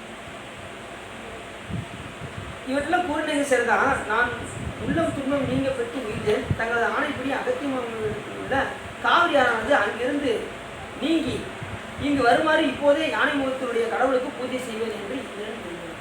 உடனே விநாயகர் பெருமானை வழிபாடு செய்ய வேண்டும் என்று உடனே விரைவாக விநாயகர் பெருமானுக்கு பூஜை செய்வாய் என்று சொல்லி தம்மை வணங்கி இந்திரனை பூலோகத்தில் நிறுத்திவிட்டு தேவரெல்லாம் துதிக்க பழைய பதவியில் போய் அவர் இருந்தார். நாகமுனிவர் இங்கே வந்த வேலை முடிஞ்சதும் உடனே எப்பயுமே நாகமுனிவர் வருவார், ஒரு வேலையை முடிப்பார், போயிடுவார். ஆனால் முடி வந்து நல்லதாக இருக்கும். நாகமுனிவர் எது செய்தாலும் முடி வந்து நன்மையில முடியும். அப்படி வந்து சொல்லிட்டு போயிட்டாரா. உபாயத்தில் சிறந்த நாரதமுனிவர் சென்றதும் இந்திரன், பிறைச்சந்திரன், பாம்பு, கங்கை நதி ஆகியவற்றை சடையில் அணிந்த சிவபெருமானின் முதல் குமராக விளங்கக்கூடிய விநாயகரின் ஒப்பற்ற பிம்பத்தை அமைத்து முறைப்படி பிரதிஷ்டை செய்து அவருக்கு திருவடியை பூஜை செய்தார். உடனே விநாயகர் பெருமான அப்ப இப்பதான் நெய்வேத்தி வருது. விநாயகர் பெருமானுக்கு எது வைக்கலாம் அப்படின்னு ஏற்கனவே சொல்லு. அன்னை பெருமான் விநாயகர் பெருமானுக்கு என்ன வைக்கணும்னு சொல்றாரு. பக்கரை விசித்திரமணி புக்கல நெய்த நடை பட்சிகளும் தருரகம் நீவ பக்குவ வளத்தோடையும் அக்குவடு பட்டோழிய பட்டுருவ விட்டருள்கை வடிவேறும் பிக்கது மதிக்க வரும் குக்குடம் ரட்சையரும் சிற்றடியும் முற்றிய செற்படி இக்கவரை நற்கணிகள் சர்க்கரை பருப்போடென்னை எல்புரியவள் துவரை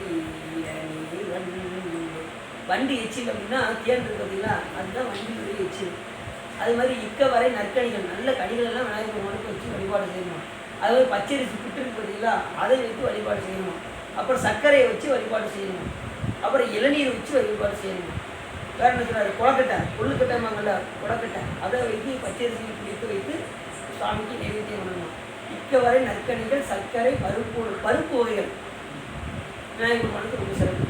இது யார் சொல்றாருன்னா அருணகிரிநாத பெருமான் சொல்றாரு. முழு பெருமான் அருள் பெற்ற அருணகிரிநாத பெருமான் தானே, அதுக்கு அப்பீலே கிடையாது. ஞானிகளே சொல்லிட்டாங்க அப்படின்னா நமக்கு வேற நூல் பார்க்க வேண்டிய தேவையே இல்லை. அவரே சொல்றாரு, இக்கவரை நற்கணிகள் சர்க்கரை பருப்போடு எண்ணெய் எள் பொறி எல்லாம் செய்யப்பட்ட இருக்கு பார்த்தீங்களா, எள்ளுருண்டை அதெல்லாம் வைக்கலாம், அது வைக்கலாமா. எள் அவல் பொறி அது வைக்கலாம். அதனால தான் நமக்கு எளிமையாக நம்ம எப்பவுமே என்ன செய்வோம் தெரியுமா, எளிமையாக எது இருக்கோ அதை டக்குன்னு வச்சு நெய்வேத்தியம் பண்ணிடுவோம். ஈஸியாக கிடைக்கிறது வெள்ளு பொறி, அவல் பொரியை வச்சு டக்குன்னு நெய்வேத்தியம் பண்ணி பூஜை முடிச்சோம். ஆனால் சாமி என்ன செய்யறாருன்னா எளிமையை தான் எதிர்பார்க்குறாரு. நீங்கள் ரொம்ப உயர்ந்ததாக வைக்கணும் கூட சாமி எதிர்பார்க்க மாட்டார். உங்கள் தகுதிக்கு என்ன செய்ய முடியுமோ நீங்கள் செஞ்சால் சாமி என்னுடைய தகுதி இந்த இந்த பொரியும் அவளும் எனக்கு இதை அன்போடு ஏற்றுக்கொள்ள வேண்டும்னு சொன்னால் விநாயகர் சர்க்கரை வச்சாலும் ஏற்றுக்குவார், நல்ல கடிகளை வச்சாலும் ஏற்றுக்குவார். உங்கள் அன்பு ஒன்று தான் நீங்கள் அதில் கலக்கணும், வேறு ஒன்றும் கிடையாது. என்ன கலக்கணும், நீங்கள் அப்படி உருவுங்க. விநாயகர் பெருமான் நீங்கள் நினச்சி ஏற்றுக்கிற சாமி நீ ஏற்றுக்குயா, நீ கருணையமாக கிடையாது இந்தாயா அப்படின்னு சொல்லி சாமி அப்படி கொஞ்சம் கொலாகணும். சாமிகிட்ட மீது அவங்களுக்கு கொஞ்சம் கொலாகணும். சாமி அன்போடு ஏற்றுக்கிறாரு. அதான் நம்ம உள்ள இப்படி உருகுதே அப்படின்னு சாமி என்ன பண்ணுவார், நீங்கள் கேட்டதெல்லாம் கொடுப்பாரு. இது அவங்களுக்கு பின் கரும்பு, தேங்காய், தினை மாவு, தேன், முக்கனி, மாப்பழா, வாழை, முக்கனிகள் ஏற்கனவே அவர் சொல்கிறத இவரும் சொல்கிறாரு. வெள்ளப்பாகு, மோதகம் முதலான பண்டங்கள் எல்லாவும் மிக்க மதுரமான கிழங்கு வகைகள். அதுலேயும் கிழங்குகள் வருது, இதுலேயும் கிழங்கு வகைகள், பருப்பு வகைகள், சுவையான இனிய பால், மிக்க பலகார வகைகள், இதெல்லாம் வந்து விநாயகர் பெருமானுக்கு இருக்கு. எல்லாவற்றையும் விருப்புடன் விநாயகர் பெருமானுக்கு நைவேத்தியம் செய்தார். நைவேத்தியம் செய்து பின்பு பெருமானான விநாயகரை பிடித்த கரிய மலையில் ஒத்த சீரணியும் மதம் வந்து யானை முகத்தை உடைய விநாயகர் பெருமான் மிக ஒளியுடன் பல கோடி பூதகணங்கள் நெருங்கி சுற்றி வர அவ்விடத்தில் விரைவாக தோன்ற இந்திரன் அச்சம் கொண்ட உடனே விநாயகர் பெருமான் அவர் காட்சி கொடுத்தார். யாருக்கு? இந்திரனுக்கு. எவ்வளோ சிறப்பு பாருங்க. அப்போ அன்போடு பூஜை செய்தால் நமக்கு இறைவன் நம்ம கண்ணில் வந்து அன்பு இல்லை அப்படின்னா நமக்கு எவ்வளோதான் நம்ம பூஜை செஞ்சாலும் கண்ணில் தெரியவே மாட்டோம். இப்போ ஞானிகள்லாம் எதில் பார்ப்பாங்க அப்படின்னா அகத்துக்குள்ளே பார்ப்பாங்க. சாமி முகத்தில் கண்கொண்டு பார்க்கும் மூடர்கள் அகத்தில் கண்கொண்டு காண்பதே ஆனந்தம். தாய் தன் மணாளனோடு ஆடிய சுகத்தை தன் மகளுக்கு சொல்லுன்றால் சொல்லுமாறு இருக்கனே அப்படின்பாரு. இப்போ தாய் வந்து தன் மணாளனோடு தன்னுடைய கணவரோடு ஆடிய சுகத்தை போய் மகட்ட போய் சொல்ல முடியுமா? அப்படி ரகசியமாக சாமியோடு அனுபவிக்கிற அந்த சுகம் சிவபெருமானோடு இரண்டரை கலந்து சுவாமியே நினைந்து முழுகக்கூடிய நிலையை வெளியில் யார்ட்டையுமே சொல்ல முடியாது. அதுதான் திருமணத்தில் அழகாக சொல்கிறார். முகத்தில் கண் கொண்டு பார்க்கும் மூடர்கள் அகத்தில் கண் கொண்டு காண்பதே ஆனந்தம். சாமி அப்படியே நினைந்து அந்த மூர்த்தத்தை நீங்கள் முன்னில் கொண்டு வரணும். அதுதான் ரொம்ப முக்கியம். நமக்கு நினைக்க முடியாது, ரொம்ப கஷ்டம்தான். ஆனாலும் பயிற்சி எடுத்தாலும் வரும். வேறு உலக சிந்தனை இல்லாமல் இருந்தால் வரும். நமக்கு இந்த காலையில் எதிர்த்ததுமே ஏகப்பட்ட வேலை எல்லாரையும் பார்த்து பார்த்து நமக்கு உலக சிந்தனையே வர்றதுனால சாமி நமக்கு நினைப்பு வர மாட்டேங்குது. கண்ணை முன்னே நமக்கு இன்றைக்கி பேங்க் போகணும், இன்றைக்கி நாங்கள் போய் பார்க்கணும், அப்புறம் இன்றைக்கி பால் காட்டுக்கு போக கொடுக்கணும், அப்புறம் சிமெண்ட் ரொம்ப நாளாக சிமெண்ட்டை கொண்டு வர சொல்லிக்கிட்டே இருக்கேன். அந்த கொண்டு வரணும் பாரு கண்ணு மூடையில் எல்லா யாவும் வரும். வீட்டு மாடியில் அந்த இதை பூச சொன்னேன். இந்த பயம் பூசினானா இங்கே வச்சுக்கிட்டு எல்லாம் போல அங்கே போயிட்டு அப்புறம் நம்ம மட்டும் இப்படி டக்குனு இப்படி பூச்சில் உட்காந்துட்டோம். சிலிண்டர் ஆஃப் பண்ணமா தெரியல, குறிச்சி ஓடுதான்னு தெரியல. இது வாழை வர கொதிக்க வச்சுட்டு சாமி கூட வந்துட்டோம். அது வர கொதிச்சுக்கிட்டு இருக்கோம். உடனே டக்குனு உடனே முடிச்சுட்டு விரும்புகிற ஓடிடுவாங்க. அப்படிதான் நம்மளுடைய வழிபாடும் அப்படிதான் போய் அப்படி எல்லாமே மனுஷன் அன்பு கலந்து அந்த பூஜை பண்ணுற நேரத்தில் எந்த சிந்தனையும் இல்லாமல் சாமியோடு ஒன்று இருந்து நாம் என்ன செய்யணும்? முகத்தில் கண்கொண்டு பார்க்கும் மூடர்கள் அதத்தில் கண்கொண்டு காண்பதே ஆகும். அதுக்கு பிராணாயாமம்லாம் பண்ணணும். பிராணாயாமம் பண்ணால் தான் உலக சிந்தனைலாம் வராது. இல்லைன்னா நீங்கள் கண்ணை போனா உலக சிந்தனை ஆகும். இல்லையா நீங்கள் கண்ணை திறந்துட்டு கூட நீங்கள் சிந்தனை பண்ணுங்க. சாமி படத்தை முன்னாடி வச்சுக்கிட்டு சில பேர் பார்த்தீங்கன்னா சாமி படம் முன்னாடி இருக்கும், அப்போயும் சிந்தனை எங்கே போயிடும். சாமி பார்த்துட்டே இருப்பாங்க, திடீர்னு சிந்தனை பார்த்தீங்கன்னா எங்கெங்கே போயிடும்.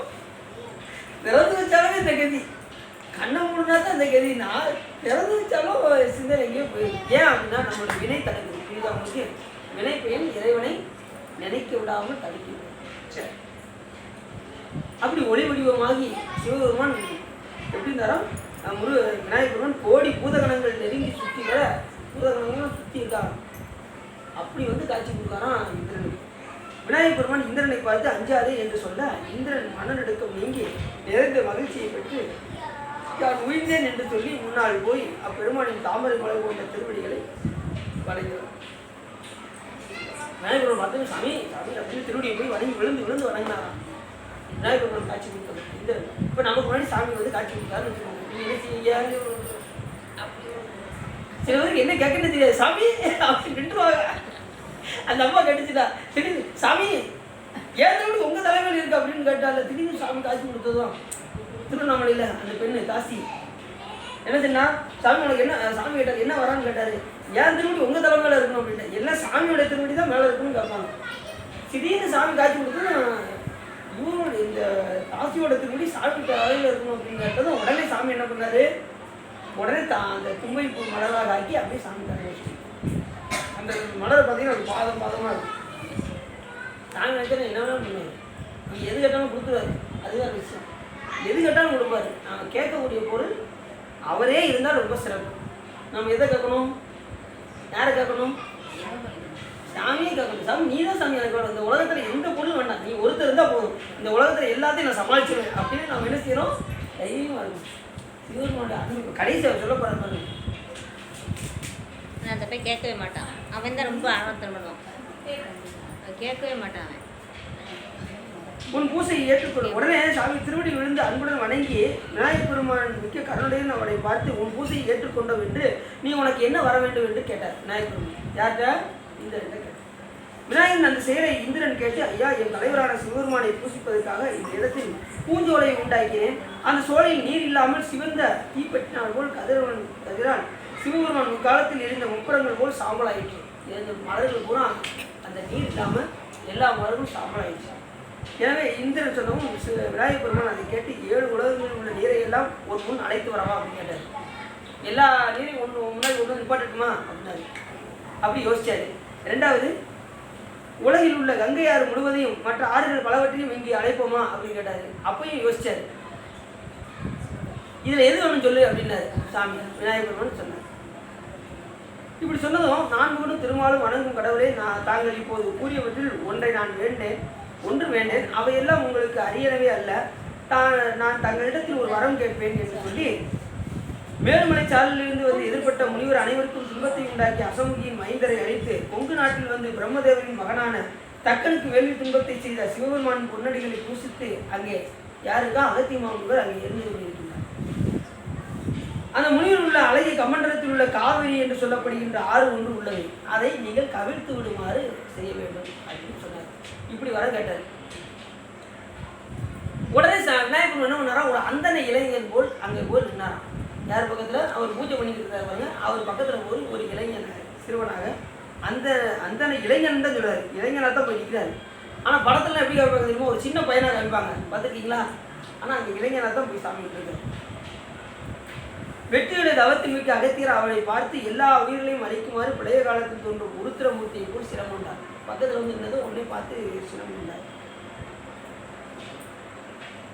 இங்கு நிற்பவன் தேவனோ அல்லது அசுரனோ அல்லது அரக்கனோ என்று ஆற்றல் மிக்க வேறொருவனோ அறியேன் என்று இந்த கமண்டலத்தில் இருந்த ஆற்றை கவிழ்த்து விட்டு தப்பி போவேனோ சற்றும் என்னை மதியாத கர்வமுடையவனாய் உள்ளான் என்று உடனே சாமி என்னவாரு, வந்தவே காக்கை வடிவம் என்று காக்கையின் வடிவத்தை ஒழித்து ஓதுகின்ற வேதத்தின் தன்மையை கொண்ட அந்தனை இளைஞன் போல் உடனே அவர் முன்னாடி காக்கை வடிவம் போய் வந்து கவுத்தி விட்டு அந்தனை இளைஞன் போல் அவர் முன்னாடி போய் நின்னாரு. வந்தது யாருன்னு சொல்லி இவருக்கு ரொம்ப கோவம் வந்துச்சு. அதுக்கு கோவம் வந்தது யாருக்கு வந்துச்சு? அகத்தியம் கோவம் வந்துச்சு. உடனே இவர் கோவம் வந்தது. இவர் என்ன செஞ்சாராம், இது விநாயகர் பெருமான் இளைஞராக இருக்காரா, இவரை பிடிச்சு ஒரு கொட்டு வைக்கணும் அப்படின்ட்டு வேகமாக ஓடுறாராம். யார? விநாயகர் பெருமானை கொட்டுறதுக்கு இவர் ஓடுறாராம். இவர் ஓட ஓட பக்கத்துல போறான். திடீர்னு பார்த்தா மறைஞ்சு அங்கே ஓடிடுவாராம். துரத்திக்கிட்டே வராராம். விநாயகர் பெருமானை துரத்தி பிடிக்க முடியுமா? நம்ம அறிவை கொண்டு துரத்தி பிடிக்க முடியுமா? சாமி பிடிக்க முடியுமா சார்? பிடிக்கவே முடியாது.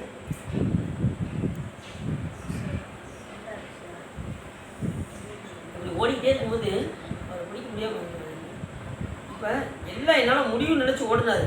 சாமி அவருக்கு அவப்படலை. இனிமேல் என்னால் ஆகக்கூடிய காரியம் ஒன்றும் இல்லைன்னு நின்னாரு பாருங்க.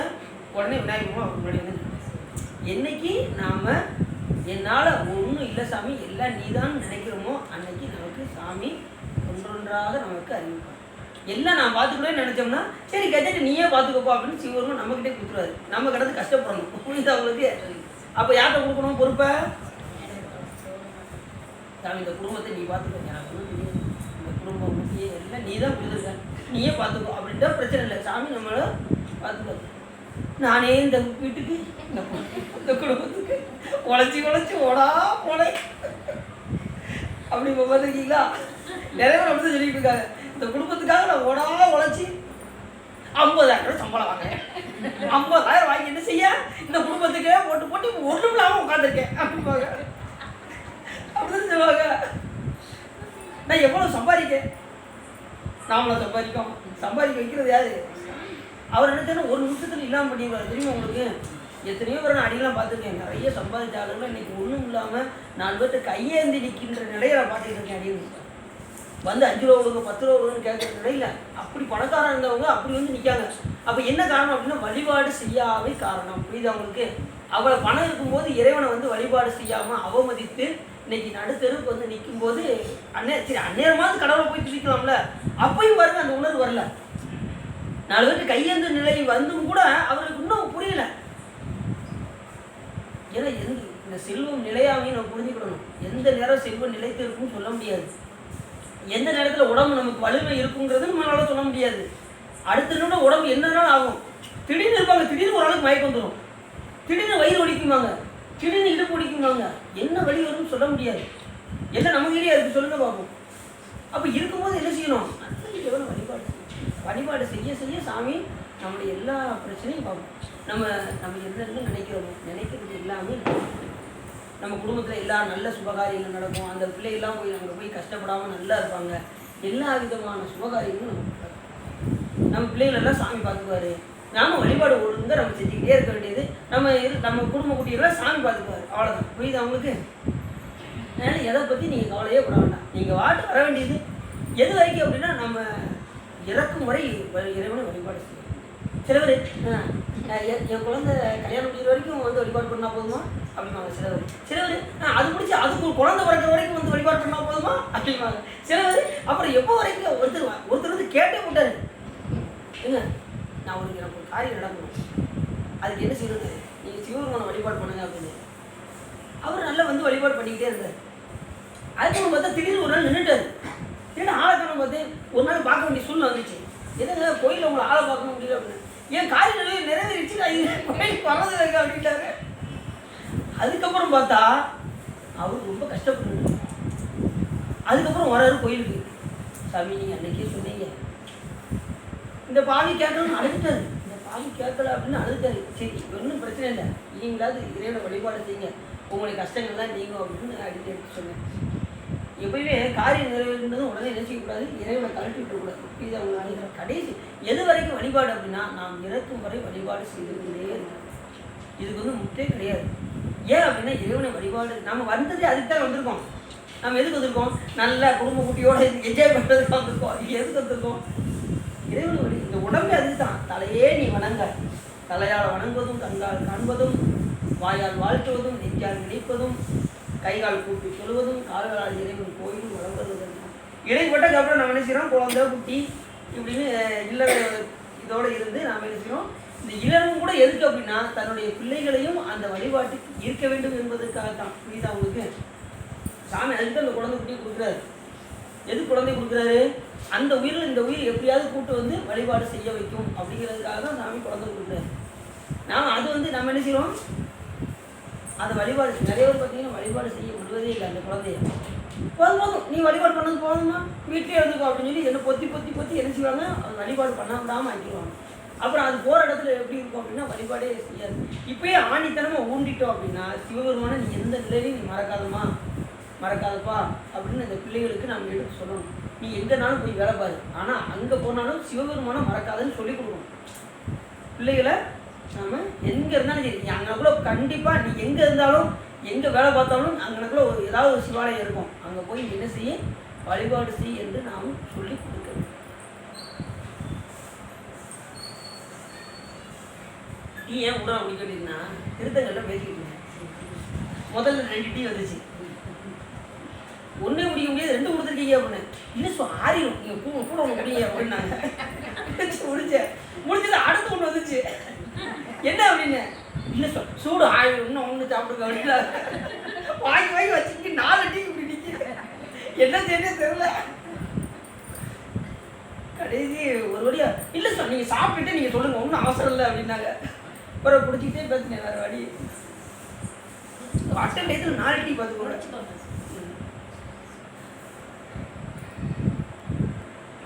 சூடாக தான் இருக்கு. அப்படி ஒன்று சாமி என்ன பண்ணாரா, அப்படி கொட்டை போனார் பாருங்க.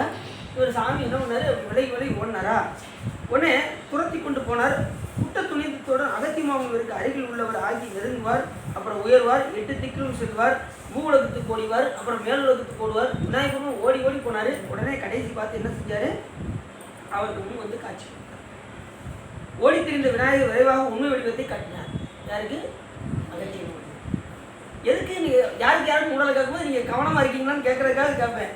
நீங்கள் சொற்பொழிவுலாம் வந்து கேள்வியெல்லாம் கேட்குறாங்க அப்படின்னு நீங்கள் என்ன செய்யக்கூடாது, சொற்பொழிவு கூட கேள்வியெல்லாம் கேட்பாங்க அப்படின்னு வராமத்துறாங்க. அப்போ நீங்கள் எதுக்குன்னா நீங்கள் கவனம் வேறு வெளியில் போகக்கூடாதுங்கிறதுக்காக. திடீர்னு நீங்கள் வந்துட்டு உங்கள் கஷ்டத்தெல்லாம் நினச்சிக்கிட்டு இருக்கக்கூடாது. இந்த 1 மணி நேரம் வந்து இந்த 1 மணி நேரம் சித்தனை இங்கே இருக்கணுங்கிறதுக்காக தான் உடலை கேள்வி.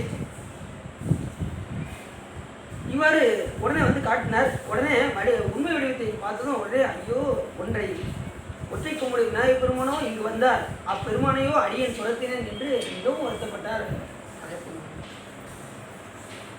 இங்கெல்லாம் வருந்திய அகத்தியமாமனர் முன் விநாயகப் பெருமான் குட்டும்படி பொருந்திய கைகளை உயர்த்தி வானத்தில் உலகுகின்ற இடி மலையின் உட்பகுதி விளக்குமாறு விலகாது ஓசையுடன் விழுவதைப் போல மகிமை பொருந்திய தன் நெற்றியில் வழி உண்டாகும்படி கொட்டி கொண்டார். சாமி உங்களை போயா நான் கொட்ட போனேன் அப்படின்னு, நான் என் தலையிலே கொட்டி கொள்கிறேன் அப்படின்னு 3 தடவை அகத்தியமாமனர் தன் தலையில் கொட்டி கொண்டார். இப்போ இந்த தலையில் கொட்டுறது பார்த்தீங்களா, இந்த தலையில் கொட்டி கொள்ளும்போது இங்கே கொட்டுனா நமக்கு அந்த நரம்பு மண்டலமாவது தூண்டப்பட்டு ரத்த ஓட்டம் நல்லா ஓட ஆரம்பிக்கும். எங்கே, இந்த மூளையில். அப்போ அறிவு நல்லா வேலை செய்யும். அதனால தான் இந்த இடத்துல நம்ம கொட்டிக்கணும். அது மாதிரி விநாயகர் பெருமான் நினைத்து இந்த இடத்துல போனா அறிவு நல்லா வேலை செய்யும், நல்லா படிப்போம்.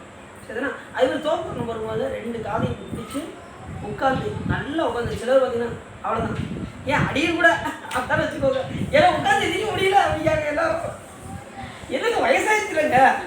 நீங்கள் ஒரு 15-20 வயசுக்குள்ளே சொன்னீங்கன்னா உட்காந்து இருந்தீங்களா? இப்போ எனக்கு 40, 50, 40+, 50+ போய்கிட்டு இருக்கு.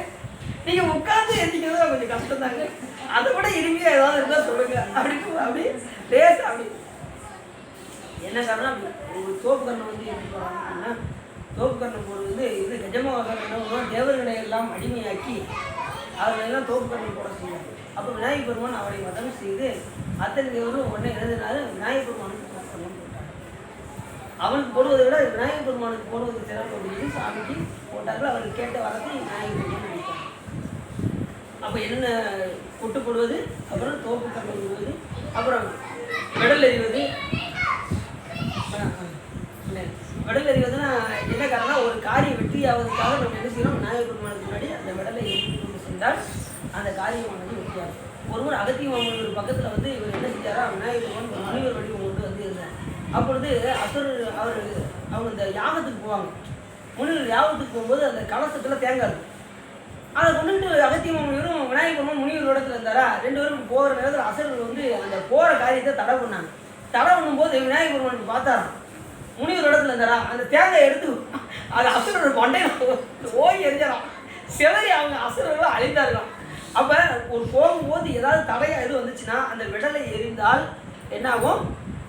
விடல் செதறினா நம்ம போகிற காரியம் வெற்றியாகும். அப்படிங்கிறதுக்கு தான் நம்ம என்ன செய்கிறோம்? இதுக்காகத்தான் வச்சாங்க தேங்காயை விடலை எரிஞ்சிட்டு ஒரு காரியத்தை செய்யுங்க. ஒரு யாத்திரை ஒன்றா நம்ம என்ன செய்கிறோம்? உடனே விநாயகருக்கு முன்னாடி ஒரு விடலை எரிஞ்சிட்டு தான் நம்ம அங்கே போகிறோம். இது எதை வச்சு வந்ததுன்னா இந்த கதையை வச்சு தான் வந்து தோப்புக்கரணும் கஜமுகாசுரனை வைத்து கொட்டு போடுவது இந்த அகத்திய மாமுனிவரை வைத்து எல்லாமே நூல்களை சொன்னபடி தான் நம்ம ஞானிகள் வச்சிருக்காங்க. புதுசாக ஒன்று வைக்கணும். சரிதானே? சரி. அப்படி கொட்டி கொண்ட போது கருணையோடு சிறிய வடிவம் கொண்டோடு உன் செயல் யாது சொல்வாயாக என்று சொன்னது உடனே அகத்திய மாமுனிவர் பின்வரும் சொல்லலாம்.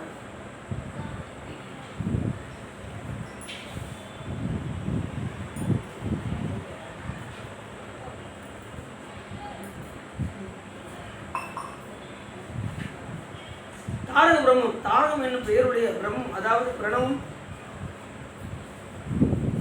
பிரணவத்தை சுடிந்த வடிவமாக இருந்தது. அதனால் துதிக்கையுடைய விநாயகரை பிரணவ ரூபம். விநாயகர் பெருமான் என்ன சொன்னாங்கன்னா பிரணவ ரூபம் என்று சொல்றாரு. ஏன்னா ஓம்கார வடிவத்தில் சாமி இருக்காரா? ஓம்கார வடிவத்தில் தான் துதிக்க பயன்படுத்திங்களா? அதனால் பிரணவ ரூபம் என்றே பேர். தங்களை அந்தர சிறுவன் என்று எண்ணி திருவிளையாடலில் அறியாதவனாகினேன்.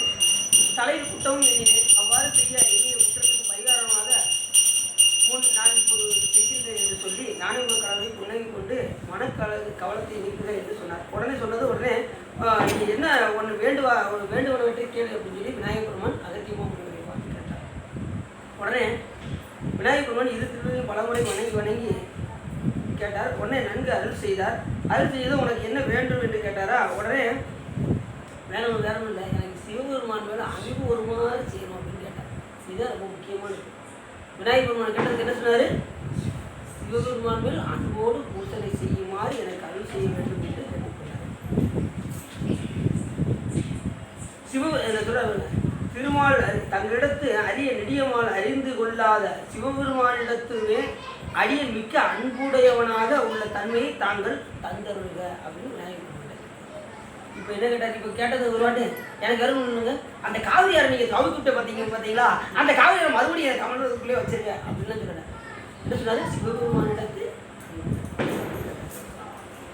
உடனே கொட்டியவர்கள் குறை அப்படி நான் கொட்டும்போது யார் யாரெல்லாம் முன்னாடி கொட்டுகின்றார்களோ அவருடைய குறைகளை நீக்க வேண்டும் என்று கேட்டுக்கொண்டார். அப்படி விநாயகர் பெருமான் அதிலிருந்து தான் நாம் விநாயகர் பெருமானுக்கு முன்னாடி அப்படி கொட்டுனா நம்மளுடைய குறைகள் எல்லாம் நீக்குமாறு செய்வாராம் விநாயகர் பெருமான். நீ விரும்பிய வரங்களை தந்தோம் என்று சொல்லி உடனே உள்ளத்தில் வேண்டியவற்றை கேட்பாய் என்று அறிவு செய்தார். உடனே சிறிய அளவாக இல்லை என்று கூறி கையில் எடுக்கின்ற கமண்டலத்தில் உள்ள காவிரி வெள்ளமானது சிறந்த நீர் தாங்கள் மேல் இருந்து கவிழ்க்க எண்ணிலே சிறிய அளவாகும். இப்போ கமண்டலத்தில் தண்ணி சிறுசாக இருக்கு, கொஞ்சம் தான் இருக்கு, எல்லாம் கவிழ்ந்துருச்சு. உடல்களாகவும் அவற்றின் உயிர்களாகவும் விளங்கும் சிவபெருமான் முன்பு எனக்கு அருளி தந்த பெரிய நீரானது என்னை விட்டு போய்விட்டால் நான் ஆராயும் விடத்து அந்த நீரை போல சிறந்த நீர் வேறு ஒன்று உள்ளதாம். அதை விட சிறந்த நீர் வேறு என்ன இருக்கு அப்படின்னு சொல்லி கேட்டார். அதனால இந்த சிறந்த நீரை நீங்கள் தந்துவிட வேண்டும் என்று விநாயகர் உடனே கடலை தன் வன்மையால் கடுகின் அளவாக செய்து கொண்ட அகத்தி மாமுனிவர் வேண்டிக் கொண்டார். அப்பொழுது காக்கை வடிவம் கொண்டு கவிழ்த்த போது பாய்ந்த புதிதான நீர் வெள்ளத்தில் பெரிய துதிக்கையை விநாயகப் பெருமான் நீட்டினார். அந்த கலந்த இதிலே சுவாமி விநாயகப் பெருமான் அந்த கையை நீட்டினாராம். நீட்டினார். உடனே வானில் உலவும் சிறந்த மேகம் ஒன்று பெரிய கடலில் நீர் குடிக்க படிந்தது போல் அவ்வாறு நீட்டிய கையால் சிறிய நீரை அள்ளி அகத்தி மாமுனிவர் கமண்டலத்தில் இட்டார். அந்த தண்ணியிலிருந்து எடுத்து லேசா கொஞ்சம் தான் எடுத்து விட்டாராம். கமண்டலம் நிறைந்துச்சு. பின்பு எஞ்சிய நீர் முனிவர் முன் பாய்ந்த வெள்ளத்துடன் பூமியில் செஞ்சது. அந்த ஒரு சொட்டு விட்டது மற்றதெல்லாம் பூமியில் கவிழ்த்து விடப்படுவதற்கு முன் இருந்தது போல அம்முனிவரின் கமண்டலத்தில் குறையாதபடி நீர் அமைந்தது. அப்போ கமண்டலத்துள்ள நீர் அவ்வளவு நீர் போச்சு. அதில் ஒரு சொட்டு எடுத்து விட்டாரு இந்த கமண்டலம் நிறைஞ்சிச்சு. அப்போ கமண்டலத்துலேருந்து இவ்வளோ ஆறு ஓடி இருக்கு, காவிரி ஆறே ஓடி இருக்கு. அதில் ஒரு சொட்டு எடுத்து விட்டாரு கமண்டலம் நிறைஞ்சிச்சு. இது யாரால முடியும்? சாமி கொடுத்தனால தான் முடியும். அப்போ அவ்வளோ நீர் அந்த கமண்டலத்தை தேவைப்படுது. ஆனால் சாமி என்ன செஞ்சாரு? ஒரு சொட்டு தான் விட்டாரு, அது நிறைஞ்சிச்சு. அப்படி கவிழ்த்து மனமுடைய தவத்தால் சிறந்த அகத்தி மாமுனிவர் இது அதிசயம் நிகழ்ந்தது என்று சிந்தித்து பார்த்தார். இது விநாயகப் பெருமான் ஒருவரால் தான் முடியும் என்று சிந்தித்து பார்த்தார். திருமாலும் நான்முகனும் முதலான தேவர்கள் துதிக்க அவர்கள் விரும்பிய வரங்களை தந்துள்ளிய முதன்மையோடு இருக்கின்ற பிரணவ மந்திரத்தின் பொருளான இறைவனுக்கு இது போன்ற செயல் அரிதாகுமோ? இப்படிப்பட்ட செயல் விநாயகப் பெருமானை தவிர வேறு யாரும் செய்ய முடியும் என்று முதல் கடவுள் சீதாயும் அன்பில்லாத எளியன் இதன் முன்னும் தான் முழுமையான திருவருளால் உயிர்ந்திருக்கின்றேன் என்று சொல்லி தங்களை தியானிக்கும் போது அருள் செய்ய வேண்டும், மறவாது இருக்க வேண்டும் என்று வேண்டிக் கொண்டார். நான் எப்போது கேட்டாலும் நீங்கள் எனக்கு முன்னாடி காட்சி கொடுக்க வேண்டும் என்று அதையும் கேட்டுக்கொண்டார். உண்மை அன்புடையவர் உரைக்கத்தக்க பரம்பொருளான சிவபெருமானின் முதல் மைந்தர் விநாயகப் பெருமான் அவ்வாறே ஆகுக என்று அருள் செய்தார். இது அவங்களுக்கு விநாயகப் பெருமான் யாரு?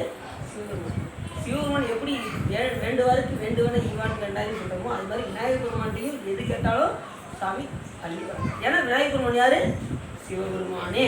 விநாயகப் பெருமான் வேற இல்லை, முருகப்பெருமான் வேற இல்லை, சிவபெருமான் வேற இல்லை, அம்பாள் வேற. 4 பேரும் ஒரே. அதனால தான் சிவ குடும்பம் அப்படின்னு வச்சுருக்கோம். எல்லாம் சிவ சுரூபம் புரிஞ்சா. அப்படி அவ்வாறு அப்பெருமான் மறைகின்ற போது அகத்தி மாமுனிவர் வியப்படைந்து நிலைபெற்ற உயிர்கள் தோறும் நிறைகின்ற ஒப்பில்லாத தலைவரான சிவபெருமானின் மைந்தரான விநாயகப் பெருமானின் திருவடிவத்தை எண்ணி துதித்து ஒளி பாய்கின்ற காவிரி ஆற்றை பார்த்து சிரித்து சிறந்து அக்கடவுள் அருள் செய்ததை சிந்தித்து தாம் இருந்த கொங்கு நாட்டை நீங்கி தென் திசை நோக்கி விரைந்து போனார். காவிரி பிரிதலுக்கு சிறந்தார். அந்த பிரிவு இறைவனின் அருள் என உணர்ந்து தன்னுடைய காவிரி பிரிஞ்சு போனது கொஞ்சம் வருத்தப்பட்டாரு. ரெண்டாவது எல்லாம் சிவபெருமான் திருவருள் என்று உடனே மகிழ்ந்துட்டு அந்த இடத்த விட்டு நீங்க போனார். நாளைக்கு என்ன பார்க்க போகிறோம் அப்படின்னா குற்றாலப்படம். அங்கேருந்து குற்றாலத்துக்கு போய் என்ன நடக்க போகுது அப்படிங்கிறத பற்றி நாளைக்கு பார்ப்போம். குற்றாலத்தில் என்ன நிகழ்ச்சி நடக்க போகுது அப்படின்னு குற்றாலப்படம்னு வருது. நாளைக்கு குற்றாலத்தில் போய் குளிச்சுட்டு வந்துடுவோம். பேசாமல் வருங்க. ஏற்கனவே டிசீஸ் எங்கேயாவது சொல்லியிருக்காங்க. போய் குற்றாலத்தில் குளிச்சுட்டு வந்துடுவோம். நான் 30 வருஷமா என் வீட்டுக்கார கேட்டுக்கிட்டு இருக்கேன். குற்றாலத்துக்கு போக முடியல. நீங்க பேசாம அதுக்கு ஒரு 30 வருஷமா கேட்குறேன். என் பையன் அது ஒரு யாத்திரை போட்டுருவோம். உண்மையில உங்களோட நடிகரோட போனா தான் நான் உண்டு. இல்லாட்டி எங்க வீட்டு எடுக்கிற எங்கேயுமே கொண்டு போக மாட்டார். இதுதான் உள்ள புகை சிறந்து இந்த கதாபுராணத்தை கேட்டதினால் உங்களுடைய வலுவினை கருதி திருவருள் வரையும் என்று சொல்லி திருப்பூர் பாடி அடியே உரை நிகழ்ச்சி வசன மிக வேற்றி மறவாதே மனது துயராற்றி உழலாதே இசை பயில் சடாச்சரமதாளே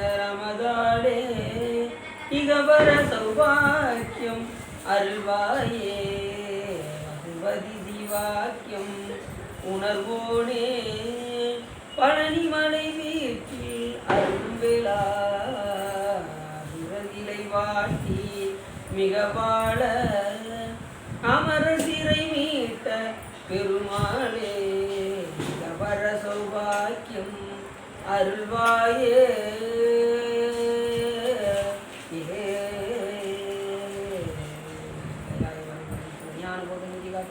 பெண்ணை வைவாய் வெகண்டான் சந்ததிக்கோர் விஞ்ஞான பாடுவாய் குயிலாரும்பொழில் திருவாவூர்வான் நமச்சிவாய தேவன் கைராதி மரபுடையோன் திருவரவு எங்களுடைய தலைவர் மலர்ந்தோம் ஆறில் தளர்ந்தோர் வாழ்க அருமூர் வாழ்க வெற்றி குதிரை தண்ணீர் வாழ்க உப்புடம் வாழ்க திவ்வேல் ஏரிய மஞ்சிய வாழ்க யானை நலங்கும் வாழ்க மாறில்லா வள்ளி வாழ்க வாழ்க சீர் அடியாரெல்லாம் வாழ்க சீர் அடியாரெல்லாம் வாழ்க சீர் அடியாரெல்லாம் வான்முகில் வளாது மிக மணிவளம் துறக்க மன்னன் பொன்முறை அரசைய குறைவில்லாத எங்கள் வாழ்க நான்முறை ஆண்கள் வாழ்க நஷ்டமும் வெல்விமல்க வேண்டுகள் செய்வ நீதி விளங்குக அரகணம் பார்வதி வதையே மகாதேவா நாடி துணை போற்றி